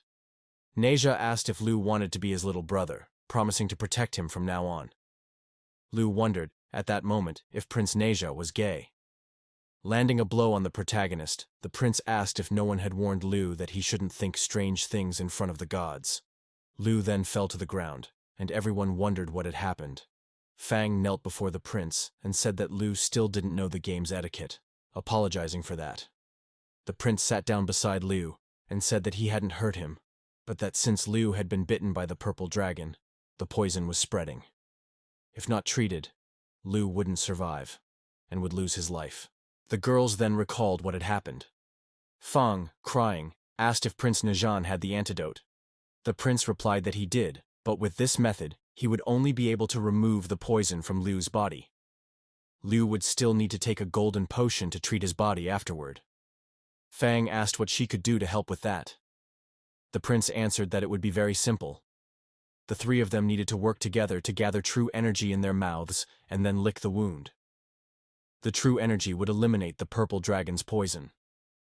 The girls became completely embarrassed just imagining that. Mei Jiao asked what would happen if they missed the location of the wound. Xu said that since he had saved their lives, they should help him remove the poison from his body. The three of them then came together at that moment, channeling their energies. The prince looked back and said he could feel the energy of 3 ancient spirits within those girls and that they were probably their descendants. Mei Jiao asked Fang not to get jealous because she couldn't control herself very well when doing something like that. Prince Nejan scolded them, asking them to hurry. He told Fang to remove the equipment from Liu's lower body so it wouldn't get in the way of the process. But when she tried to remove it, a light suddenly emerged from the protagonist's body, and a great golden dragon came out of him. The girls saw a large gold bar and wondered why Liu would keep something like that in such a place.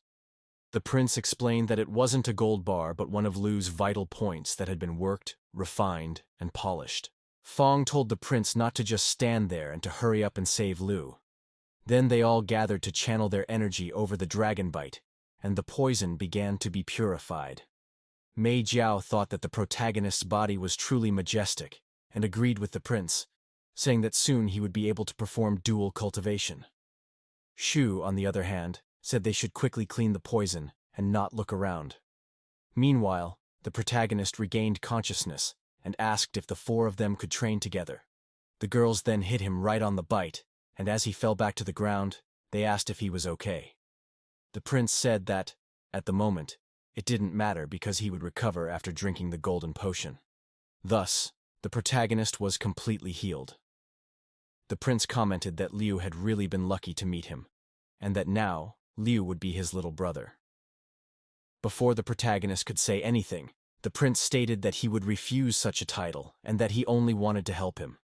Then he turned and threw something to the protagonist, explaining that it would be his basic technique, the golden magic brick. With so many powerful women at his side, he would never lack bricks. Then the prince said he would leave because he needed to check another place. He opened a portal and entered. But before closing it, he threw one more item to the protagonist. He said that if anyone dared to bother him in the future, he should just show that lotus seal, encouraging the protagonist to train his cultivation well, because he would be waiting for him. Liu turned to pick up the seal and wondered how he would show it. Flying through the sky after leaving the scene, Prince Nejan thought that, during his patrol, he had found the child his mother had asked him to take care of. But, besides that, he had witnessed something very interesting and amusing. He believed that Liu had great potential. He then recalled the moment when his mother asked him to look after the child, Liu Nian. Nejan thought that now the protagonist would be protected by the lotus mark, and if anything dangerous happened to him, the mark would shield him.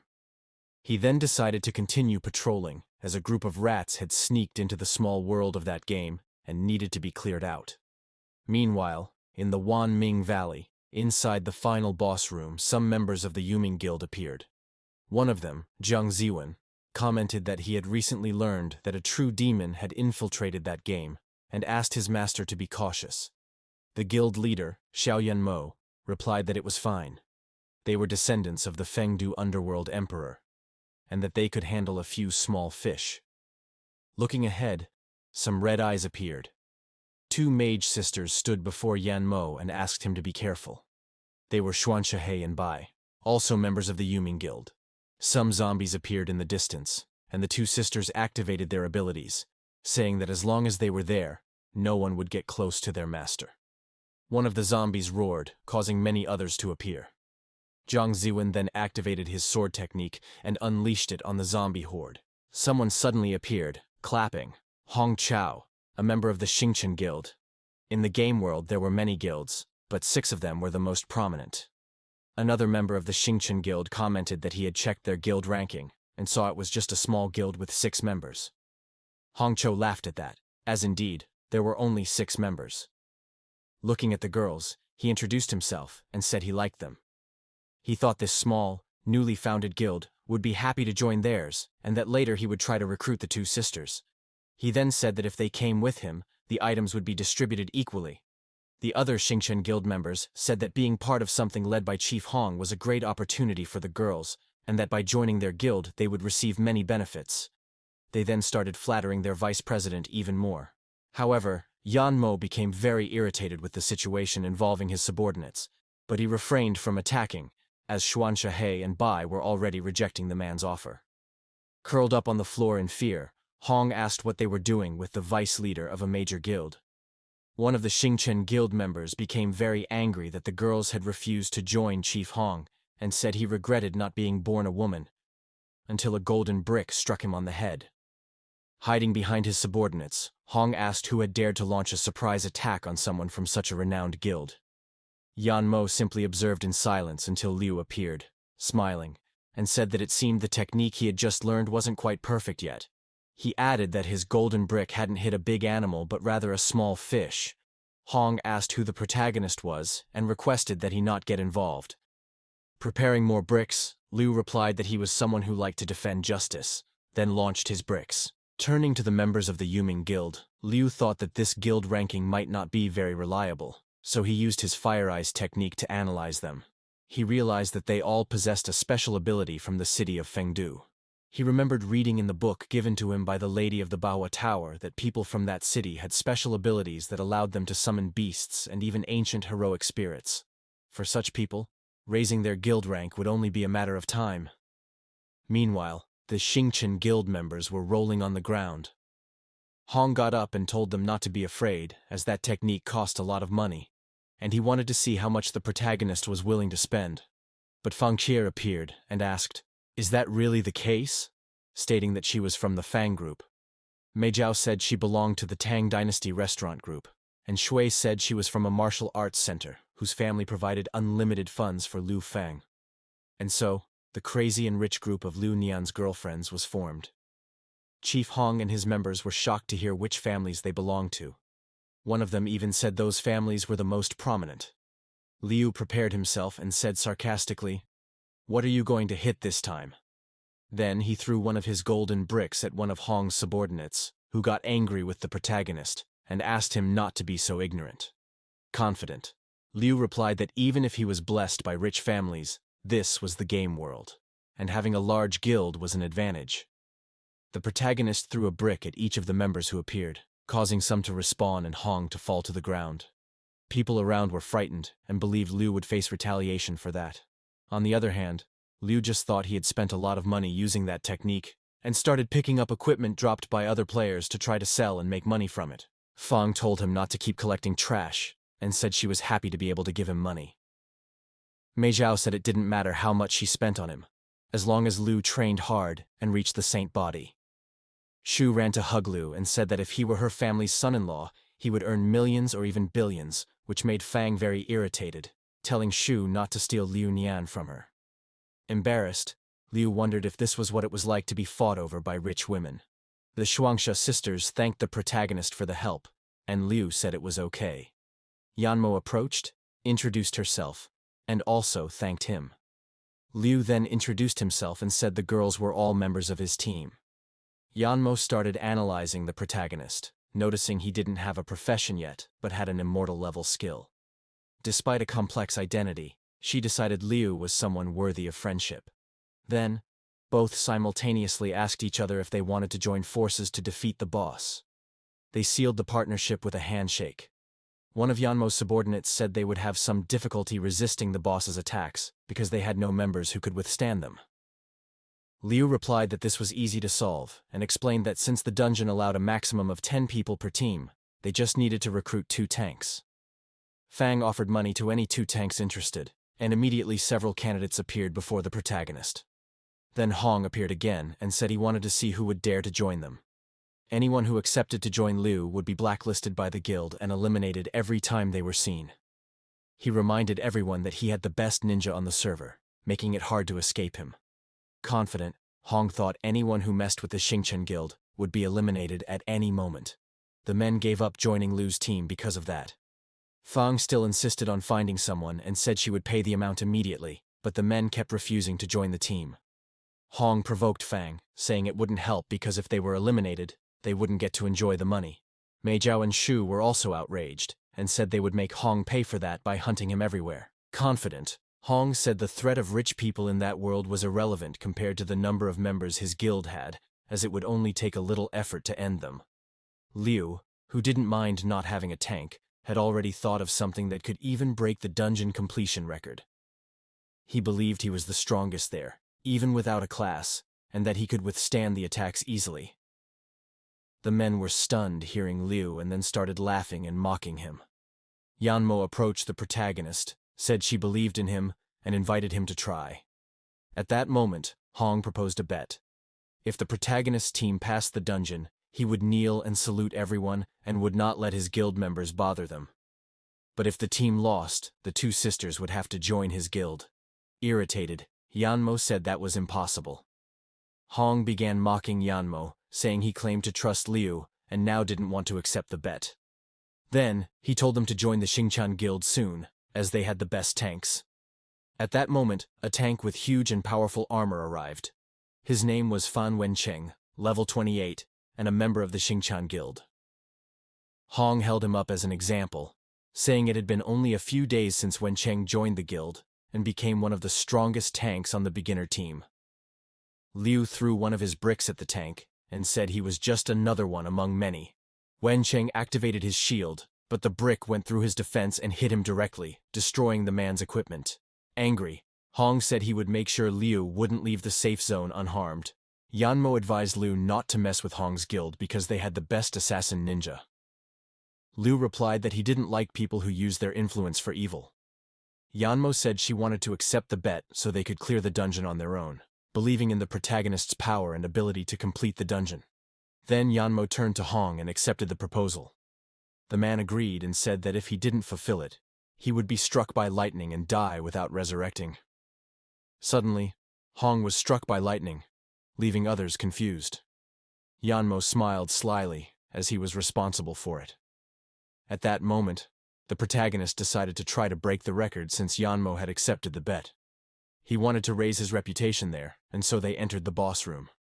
Confident, Hong believed that without tanks, they wouldn't pass the dungeon, and that afterward, he would have many ways to make those sisters kneel before him.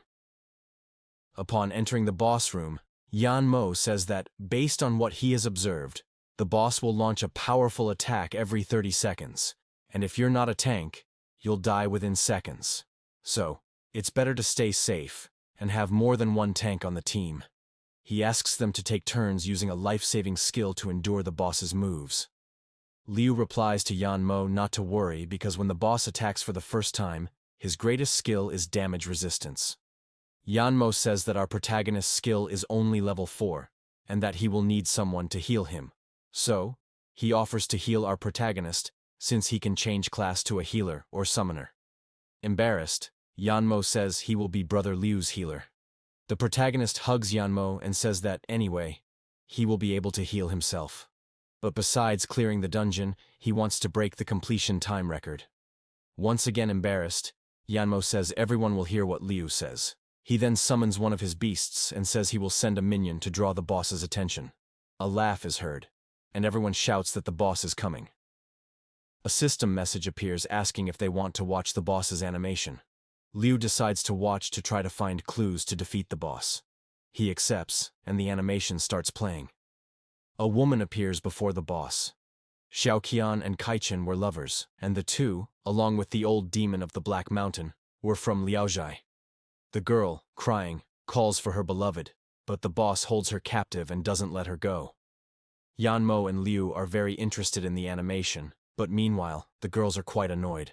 Liu then stops the animation and says there are no more clues to see and decides to start right away. The protagonist feels completely embarrassed at that moment and thinks Zhang Xian must be suspicious and made this game inadequately. Seconds later, the boss appears surrounded by purple mist. The protagonist observes him using his vision technique and tells the others that this is just an NPC, that he has experience fighting attack bosses, and asks everyone to listen to what he says. The protagonist advances toward the boss while guiding his teammates. He uses immobilization talismans he bought from the pigman, and turns around, thinking he's generated enough hatred for the boss to come after him. The other team members start attacking from afar. Fang and Mei Zhao advance since they use swords. Yanmo also advances, using his sword technique. He asks Liu if he really doesn't need healing. The protagonist says no and asks him to check his rejuvenation skill. Liu activates a shield, and the boss hits it head-on. Yanmo and his subordinate are shocked by the level of our protagonist's rejuvenation skill. The protagonist says that's not the only skill he has, but also the sacred word. Fang comments at that moment that Liu is very strong and that they will keep doing their best work. Liu shouts for the melee attackers to spread out because the boss is about to make a big attack. And so he does, smashing the ground with full force, causing our protagonist to activate his full defense. The boss hits him and throws him far away. The attack takes 50% of Liu's life, but he quickly heals himself and says the first wave of mountain demons has passed, asking everyone to keep going. Everyone agrees. Minutes pass, and they keep attacking with all the strength they have. The sixth wave has passed, and Liu is using his bell shield skill, which he bought from the pigman. The boss prepares an attack, turns to the others, and hits them all in the back. The protagonist activates a cleric skill, and places healing shields around the other team members. The sisters think this shield managed to save them from the boss's skill, and even though the shield reduces damage by 30%, if they suffer another attack, they will all be eliminated. To save his companions, Yanmo activates a healing skill. Liu thinks that from this sixth wave on, the boss must be entering the second stage. Having seen his father complete these dungeons as a tank, while the team was completely destroyed, he believes he will have no problem with it. Yanmo says that even though Liu is strong, without a profession, he's just a strong person inside the game. But Yanmo can invoke powers outside the game's structure, and that's why he dared to make the bet.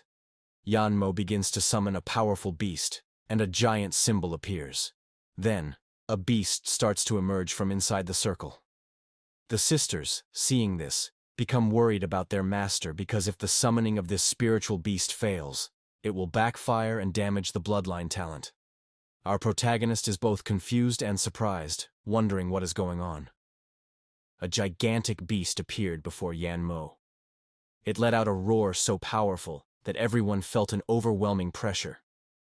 The Shu sisters collapsed to the ground as the pressure nearly made their hearts stop. Magi said that this was, without a doubt, the true divine beast. The protagonist was deeply impressed by this divine beast, Shimeji, and by Yanmo's talent for actually managing to summon it. But the beast turned toward Yanmo, analyzed him, and then descended upon him furiously, saying that it was this little boy who had summoned its first form. One of Yanmo's subordinates stepped in front of him and said he didn't know that his young master was already capable of summoning Shimeji. Yanmo replied that he had been a bit weakened, and that affected him. The sisters knelt and bowed before Shimeji, welcoming him and asking for his help. Meanwhile, on the other side of the battlefield, the fight was still going on. The boss was still attacking the protagonist, who kept using his bell-shaped shield and hoping his skills would come off cooldown soon. As the boss delivered a series of consecutive attacks, the protagonist realized that the second phase was very difficult, and breaking the record wouldn't be easy at all. He shouted for everyone to keep going, and the girls prepared to return to battle. Yanmo tried to calm and persuade the divine beast, saying he had prepared something for it. Shimeji asked if the boy was trying to bribe her, and then Yanmo revealed a delicious and shiny chicken drumstick. He said he had specially prepared some for Master Shimeji, and if that wasn't enough, he had made more. Shimeji couldn't resist the temptation, grabbed the drumstick, and said she would help only because Yanmo was a descendant of Emperor Fengdu. But just this once, she tossed the drumstick into her mouth and commented on how delicious it was. At that moment, the boss landed a hit on Liu, who said it hurt a lot. His HP wasn't recovering on its own, and he would need to use a potion. He then decided to show what a full-time player with no class restrictions could do, launching a powerful flame attack toward the boss. At that point, Yanmo asked Shimeji to intervene in the fight. The beast replied that there was no rush, as the enemy was merely a puppet from a game created by Jiang Xia. She added that humans were indeed weak. However, as she turned to Liu, something caught her attention. Shimeji sensed the scent of an emperor on the protagonist. She then began using her technique, and a huge golden object formed in the sky. The boss noticed the movement, looked up, and the object fell upon him, smashing him into the ground. Shimeji approached the boss and was even surprised. These puppets looked quite realistic. She turned to the others and said she wouldn't help eliminate the boss entirely, because if it were discovered she would be punished by the gods. She told them to take care of the remaining 10%. Liu wasted no time and told everyone to attack with everything they had. Everyone obeyed.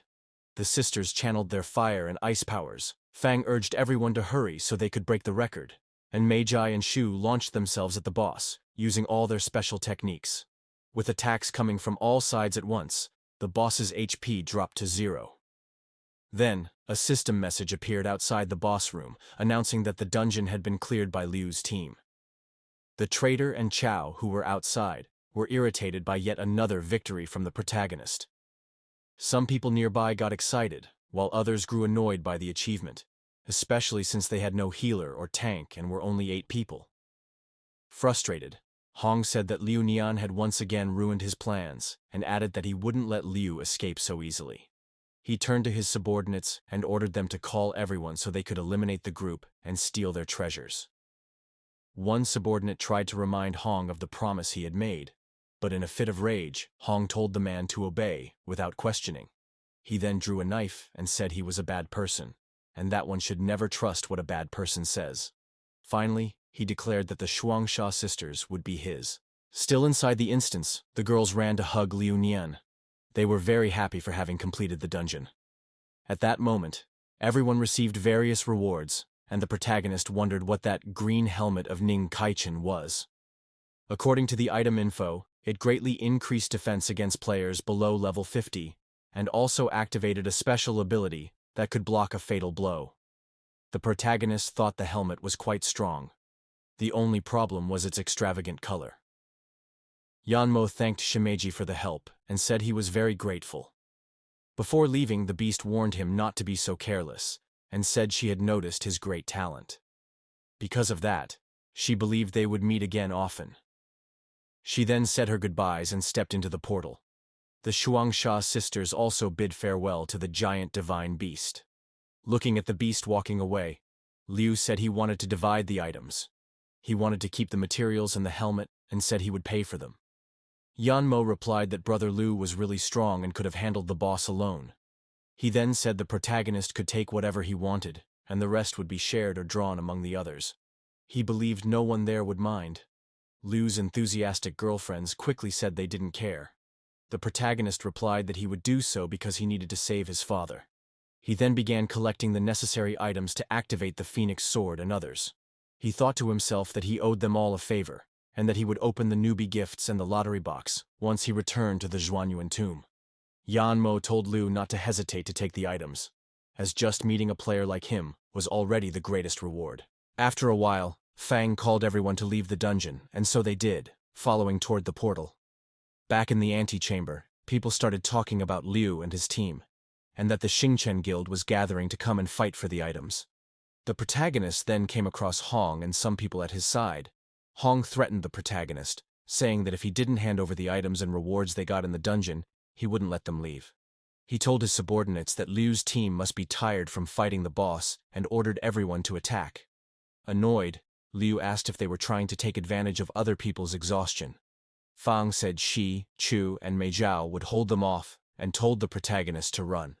Mocking him, Hong asked if the protagonist was trying to run away and said it wouldn't be that easy.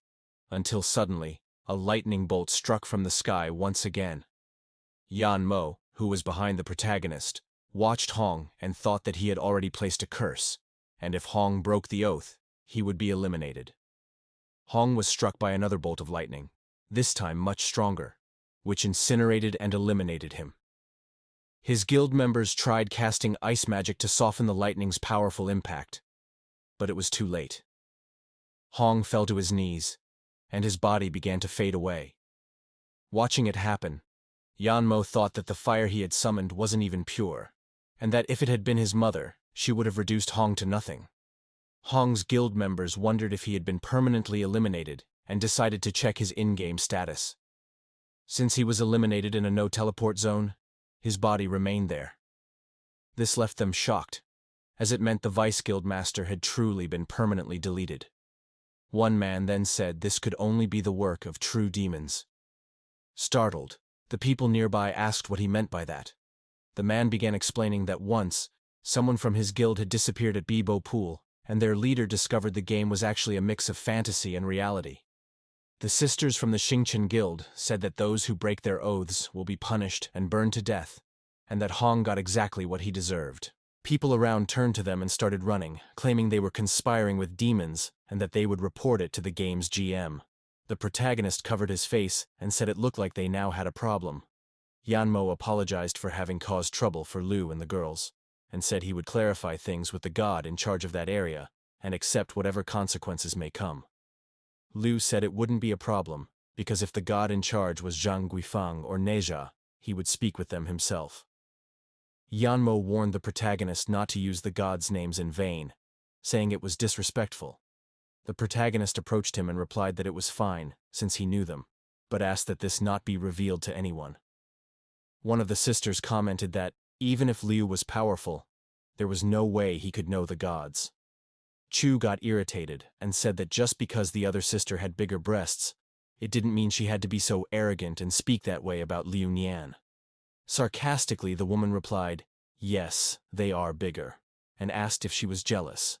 Mei Zhao then asked if they were about to have a breast battle, and so the four melons gathered for an unusual contest.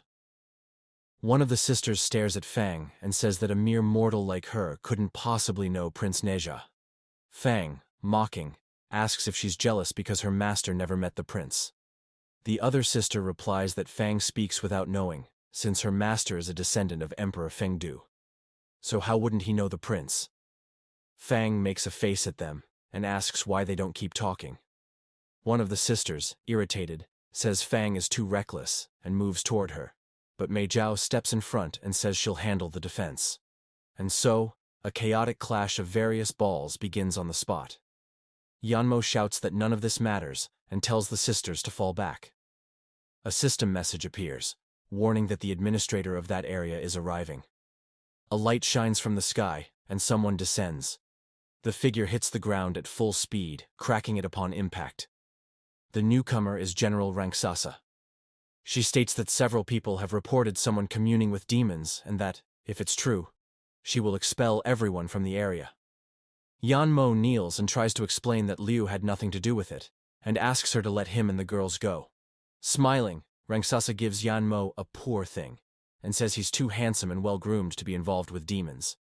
But then she approaches the protagonist, and based on her experience, points at Liu and says he is the real culprit.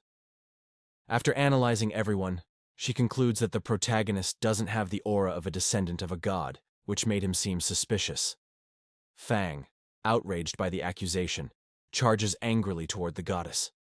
Shu and Mei Zhao try to stop her from doing something foolish. Yanmo explains that they're all friends and asks the goddess to let them go, promising to reward her in the future. One of the sisters comments that the master is very kind to Liu Nian, while the other asks her not to say such things in front of the goddess. Irritated, Rangsasa says Yanmo is a foolish young man, and that she only accepted the explanation out of respect for Emperor Fengdu. She then asks if he's offering something in exchange for Liu's freedom, and at that moment, a powerful aura surrounds her, causing everyone to feel the pressure of her immense power. Liu then asks her to stop, and says there's a way to resolve everything. The goddess tells him to show her. He whispers that he won't reveal the proof there, and invites her to a more private location. Yanmo, seeing the protagonist leaving with the goddess, thinks he has a plan to attack her, so he asks the sisters to watch them from a distance.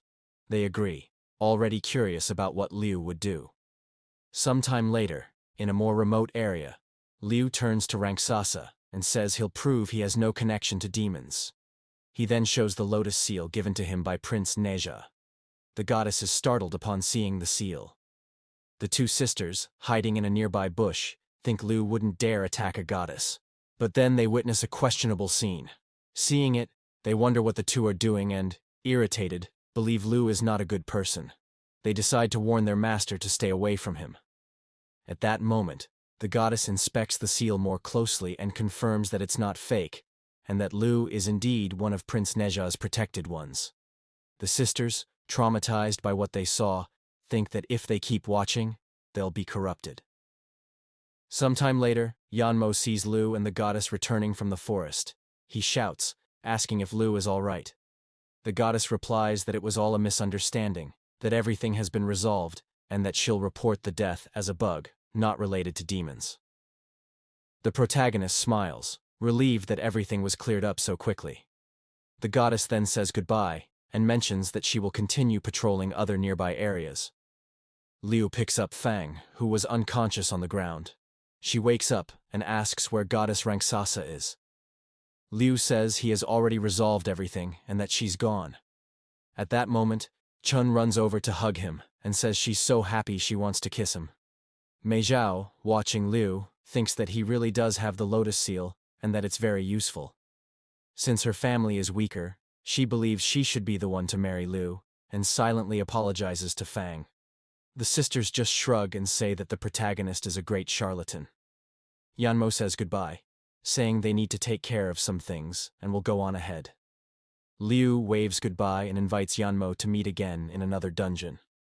Looking back, Yanmo nods and says he'll show up again. Gongbao appeared seated on his throne, surrounded by his consorts. One of them picked up a grape to offer to Gongbao, but before she could do so, a voice echoed through the hall, warning that something was wrong. It was one of Gongbao's soldiers, reporting that Princess Wansheng had been eliminated. Without showing any reaction, Gongbao asked why he was so panicked, since she was just a pawn. Then, he questioned, "Was it Guifang who did this?" The guard explained that Guifang and Tianxiang had entered into conflict, and the princess had taken advantage of the situation to enter the dungeon. However, unexpectedly, Prince Neja had appeared. Therefore, The blame lay with Prince Neja himself. Reflecting on the information, Gongbao thought that the connection with the demon world was still unstable. That was why they could only send a few demons to deal with humans. In his thoughts, he remembered that the gods were still waiting for the return of the human emperor. If he could find him and then steal his essence, Gongbao would be able to establish a stable connection with the underworld, and thus fulfill his plans. He stood up and said he needed to handle some things personally. Before leaving, he intended to relieve some pressure, something he said while eyeing one of his consorts. Meanwhile, elsewhere, Mei Zhao was inviting the protagonist to do dual cultivation with her in a nearby cave. Shun also invited him and said she was a cool loli, assuring that the effect of the cultivation would be doubled. The two began fighting over the protagonist, who stood there without knowing how to react.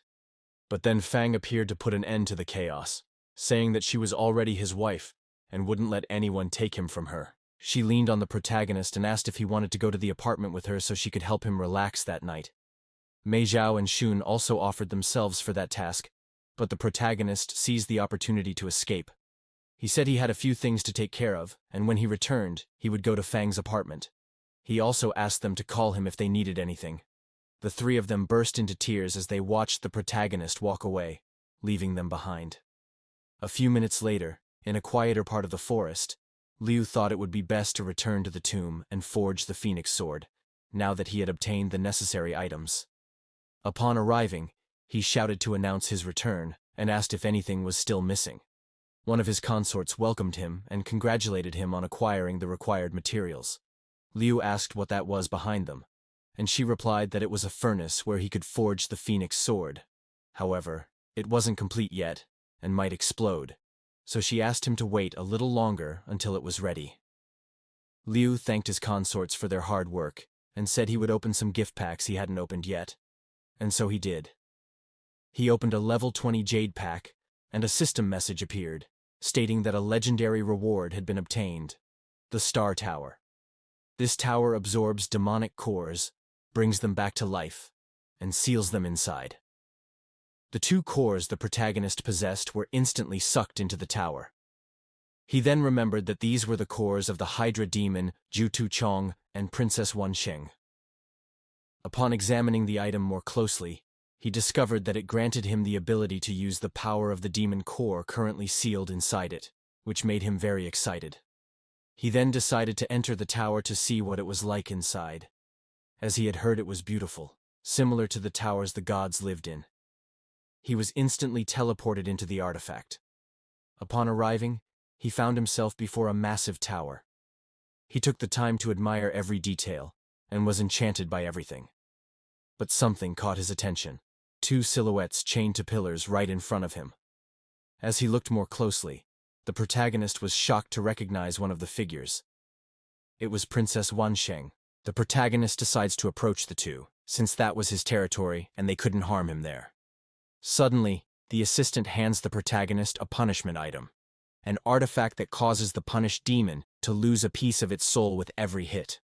With this new object, the protagonist thinks it would be very useful to have a regeneration ability like the one the Hydra demon used. Then, he approaches Zhu Tuchong. The two demons are startled to see the emperor himself before them. Liu, with a threatening gaze, says that if Zhu Tuchong tries anything, even though he is very useful, he will eliminate him. The two demons, outraged, ask what the emperor is trying to do and demand to be released immediately. Liu grips the punishment item firmly and says he will not kill them, as they will be very useful. Then he delivers a powerful blow to the Hydra demon and says it's for his cousin. The demon feels pieces of his soul being torn away and calls the protagonist a cruel bastard. Liu sarcastically replies that it was the system that gave him the item and there's nothing he can do about it. The princess, seeing her beloved being attacked, becomes furious and launches an attack at Liu, who blocks it with a simple snap of his fingers. He tells her to save her energy because this is his territory, and he makes the rules here. Liu then demands that they bow before him and become his minions. That way, they will no longer be punished. But the two demons refuse to accept being subjugated by a human. The protagonist approaches Zhu Tuchong once more and says that if he wants to die, it won't be now. Suddenly, he starts punishing Wansheng. She screams at her beloved, saying that if this continues, she won't last much longer. Desperate, Zhu Chong begs the protagonist to punish only him. Seeing the interaction between the two, the protagonist gets an idea. Liu says that the two killed many innocent creatures, so why won't they accept being punished? Some time passes, and the princess says she can't take it anymore. Liu then removes her from the pillar, holds the princess before the Hydra demon, and asks if it felt good when their subordinates did horrible things to innocent people at the Bibo pond. He turns to the princess and recalls that when Fang said just a few words, the princess wanted to take her to her monsters. Smiling, the protagonist says he will teach her a lesson, so she never forgets what she did to the young ones and innocent people. He then says he's going to show how the bunny jumps. The Hydra demon begs the protagonist to stop and promises to fight him. The protagonist pushes Wansheng to the ground and grabs her foot, saying he has eaten many kinds of feet before, but this will be the first time a princess eats one from a dragon. Zhu Chong shouts that the human emperor really isn't human. Looking at him, the protagonist says the demon sure knows how to get angry. Then he decides to use his grand finale and reveals his gold bar to the demons. Seeing the bar, the two think this would be the best cultivation partner to have. With the protagonist, they could become much stronger. The two realize they have lost this time and conclude that it's better to stay there and grow stronger, so they can leave that place someday. Zhu Chong asks Liu to wait and says they are willing to submit, begging him not to punish the princess anymore. The protagonist is thrilled, as everything went according to plan. He removes the demon's chains, who bow and thank the emperor for his forgiveness. The protagonist then decides to check their devotion percentage. But something strange happens to Zhu Chong. He suddenly transforms into a girl, declaring that she will serve the king and revealing her new name, Xiaojuzi. Xiaojuzi stood up and asked her master if he wanted to try, since she was now a woman. Liu, desperate, said no. She lay down and said she was ready, and Liu asked her to stop with that. The protagonist decided to test how much submission those two had, as he planned to leave quickly after acquiring their abilities. The protagonist looked at the numbers but couldn't understand anything, as the submission level remained low. A system message appeared, stating that the princess and the Hydra were communicating and asking if Liu wanted to listen. The protagonist quickly pressed yes. The two were plotting to pretend submission until they could perform dual cultivation with Liu and gain enough power to capture the protagonist and escape. The Hydra told the princess that she needed to focus on cultivating to improve her form. Outraged, she asked her husband if he was really allowing her to perform dual cultivation with the mortal. He replied that their goal now was to survive, and once they were strong enough, they would devour the protagonist. Liu, who was hearing all of this, became furious and realized that was why the submission level hadn't increased at all. He picked up the punishment item again and punished both of them at the same time. The Hydra tried to ask the protagonist to use the other whip, saying they would help their master satisfy his vices, but the protagonist said he wasn't really into that. Liu began pacing in circles, thinking about what to do with the two, until he looked to the side and got an idea when he saw two toy horses. He grabbed some clothes and ordered them to put them on. Looking at the outfit, the princess said it was too small and very embarrassing. Liu told them to get dressed quickly, or else he would show them a little something. So, they put on the schoolgirl-style clothes. Liu raised one of his hands and placed a kind of collar on each of them, then led them to where the toy horses were. He had prepared a little surprise. He told them to sit, lifted both of them into the air, and positioned them so they could ride the modified wooden horses. Once seated, the protagonist made them ride non-stop, while using the punishment item and ordering them to behave. As the horse moved back and forth, a system message appeared for the Hydra, asking her to submit to the emperor. After she submitted, a burst of water exploded. Liu, checking the information, saw that the submission level had risen to 50%, and now he could choose one of the demon's abilities to use. He decided to choose the Hydra's ability to regenerate any severed head. Upon accepting, a bright light enveloped Liu's body, and a snake appeared. The snake's heads began to speak, calling themselves the second head onward, leaving the protagonist speechless, as the ability seemed to have activated in the wrong place. He then asked why 9 little heads had appeared in front of him instead of behind, as it had been with the Hydra demon. The Hydra explained that it was because the master's treasure had been tempered, becoming the most yang part of his body, and therefore the most suitable place for the 9 heads to be born.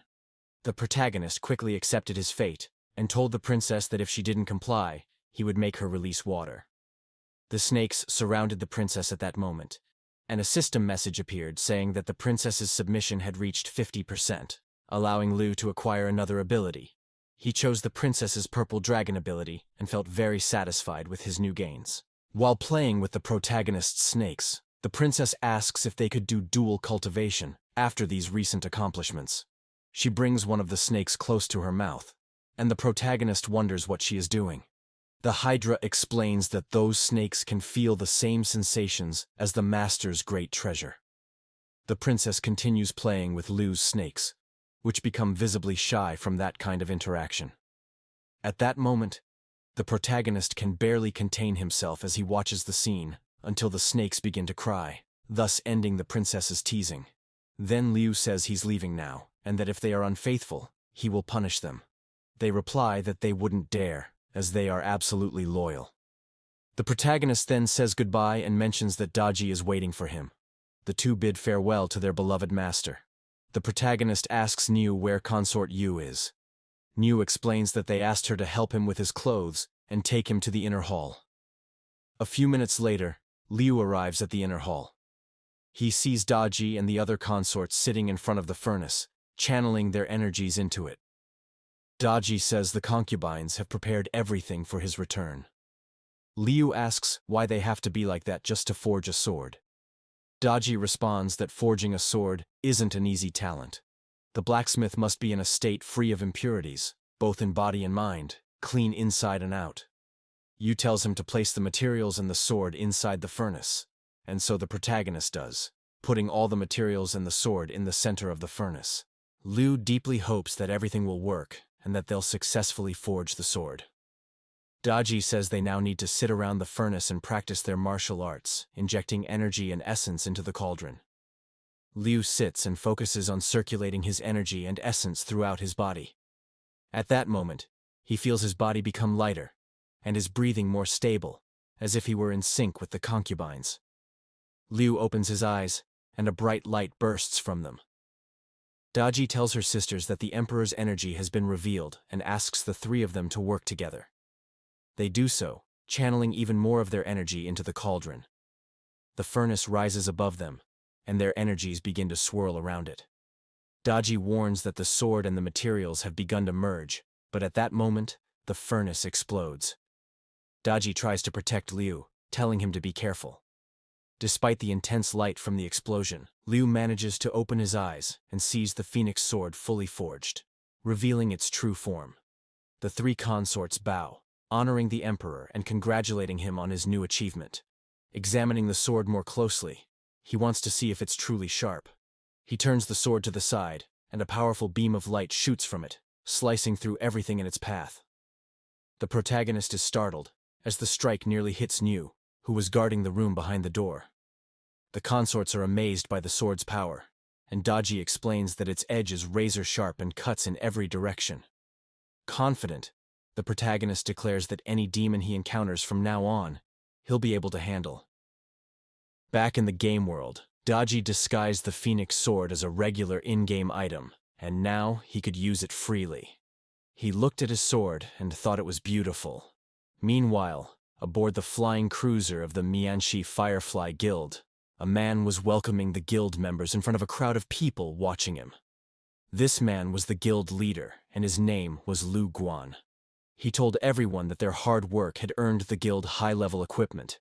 He asked if they were still willing to give their all.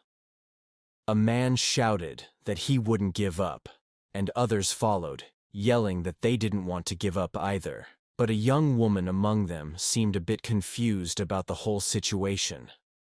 Descending the stairs, Lu Guan said they all came from humble beginnings, and no one was to blame for that.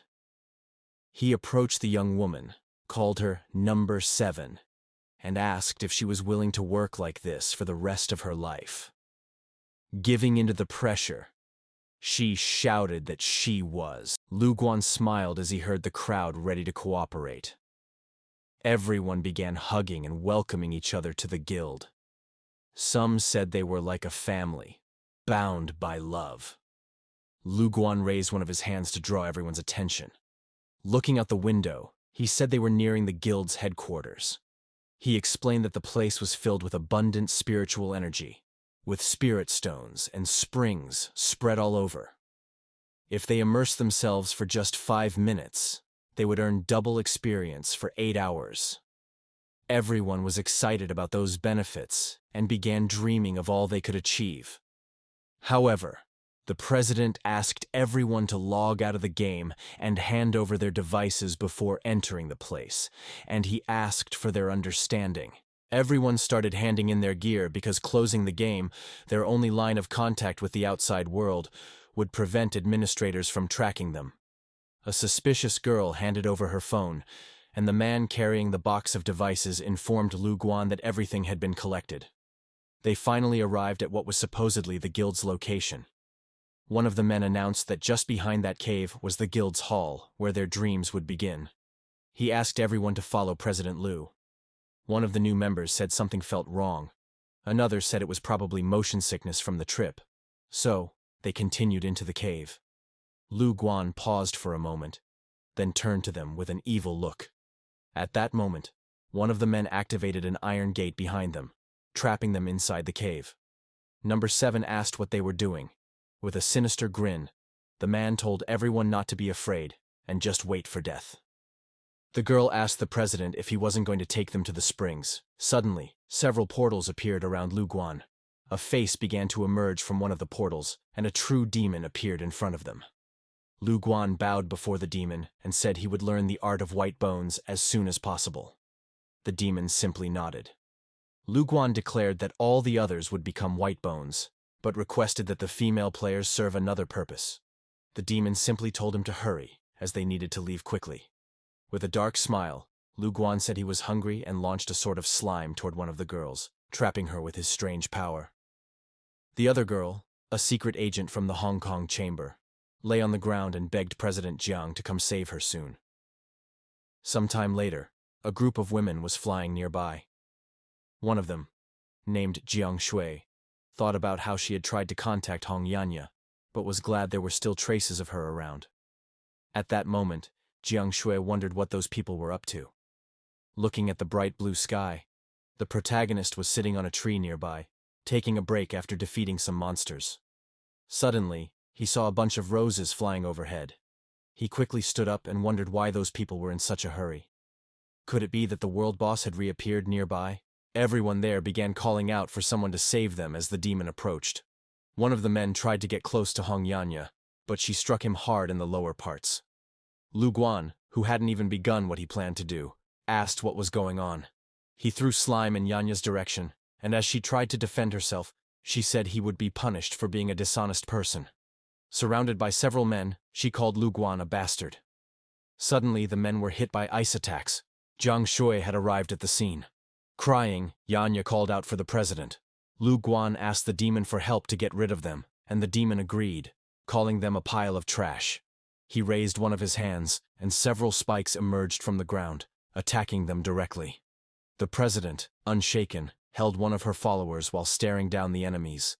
Seeing that some had not yet fallen, Lu Guan told the others to help finish them off. Shui shouted, asking if he had truly conspired with a demon to harm his own guild members. Smiling, Lu Guan replied that as long as the profit was high, he'd sell even his parents' house. He rushed toward her and launched a powerful water slash attack, but Shui stood firm and activated her ice ability. Crystals of ice began to cover Lu Guan's body. Shui seized the moment and struck a final blow on her opponent. Wounded, Lu Guan admitted he hadn't expected her to be so strong. She approached him with her sword and declared that she had already alerted the authorities about Mianxi Guild's activities, demanding he release the hostages immediately. The demon, excited by her strength, said she was now worthy of his attention. He held something in his hand, which transformed into a large weapon. Lu Guan, clinging to the demon's legs, begged him to finish off the woman quickly. But suddenly, Lu Guan lost his head, literally. The guild members, shocked, shouted that the demon had attacked the president and told everyone to run. The demon coldly stated that, Now that they had been discovered, everyone there was useless, and he struck them all at once. One of the women warned Shui to be careful, as the demon was extremely powerful. Without thinking, Shui rushed toward the demon and landed a powerful blow that shattered him. But as expected, the demon reassembled himself and returned to his original form. He counterattacked and ordered Shui to be obedient and surrender herself as his food. Bravely, she tried to defend herself from the demon's attacks, but he was too strong. She wondered how she would be able to save everyone in that moment. Then, a red lightning bolt flashed through the room, cutting the demon in half. Zhui was shocked by the scene. As the demon tried to reassemble himself, the one responsible for the insane strike appeared. It was our beloved protagonist, who, as always, showed up at just the right time. Shu asked, "Who are you?" while looking at the protagonist. He introduced himself, saying that in the world of the gods, demons were forbidden. Shui replied that this wasn't the time for jokes, because if he died here, it would be for real. One of her disciples commented that Liu didn't know his true place. At that moment, the protagonist activated his vision ability and realized that the enemy really was a true demon. But as he looked at Hong, he wondered why she also had a demonic aura. The demon advanced toward the protagonist, claiming he had invaded the territory of the Lady of White Bone. Liu told Zhui to get the wounded out of there, so they wouldn't interfere with his attack speed. He got into position and thought that once everyone was out, he could freely use the demon abilities he gained from the tower. He then unleashed the Phoenix Sword attack on the demon rushing at him with full force. The blow managed to break some of the demon's bones, and the demon admitted the protagonist was truly strong. However, he quickly recovered and said that as long as he had enough magic power, he would regenerate endlessly. Shu reminded the protagonist that she had warned him. This was a real demon, and she didn't think Liu could defeat him. But Liu became intrigued by the demon's infinite regeneration, and, launching a flurry of attacks, said he wanted to see if the regeneration was faster than his strikes. He began chaining together combos that left everyone speechless. Even the girls were stunned, amazed by the strength and relentlessness of the attacks. The demon, smiling, confirmed that he could indeed regenerate infinitely, but then realized something was wrong. He was seeing Liu upside down. At that moment, he noticed that his head was no longer where it should be. Liu couldn't help but laugh, saying the demon looked even more ridiculous than his 9 brothers. Trying to recover, the demon muttered that the constant attacks seemed to have caused a small bug in his regeneration. Liu chose to keep going.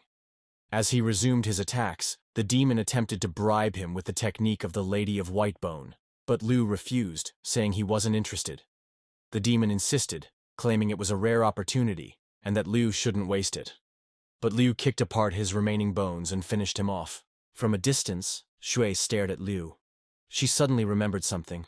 Liu Nian was a solo player who had broken the speed record in the Valley of 1,000 Underworlds. She had never imagined he'd have such extraordinary power against demons. She began to consider recruiting him to her guild. Those around were greatly relieved to see that the demon had been defeated. The girl in white was excited too, saying that if Liu were her boyfriend, life would be so much fun.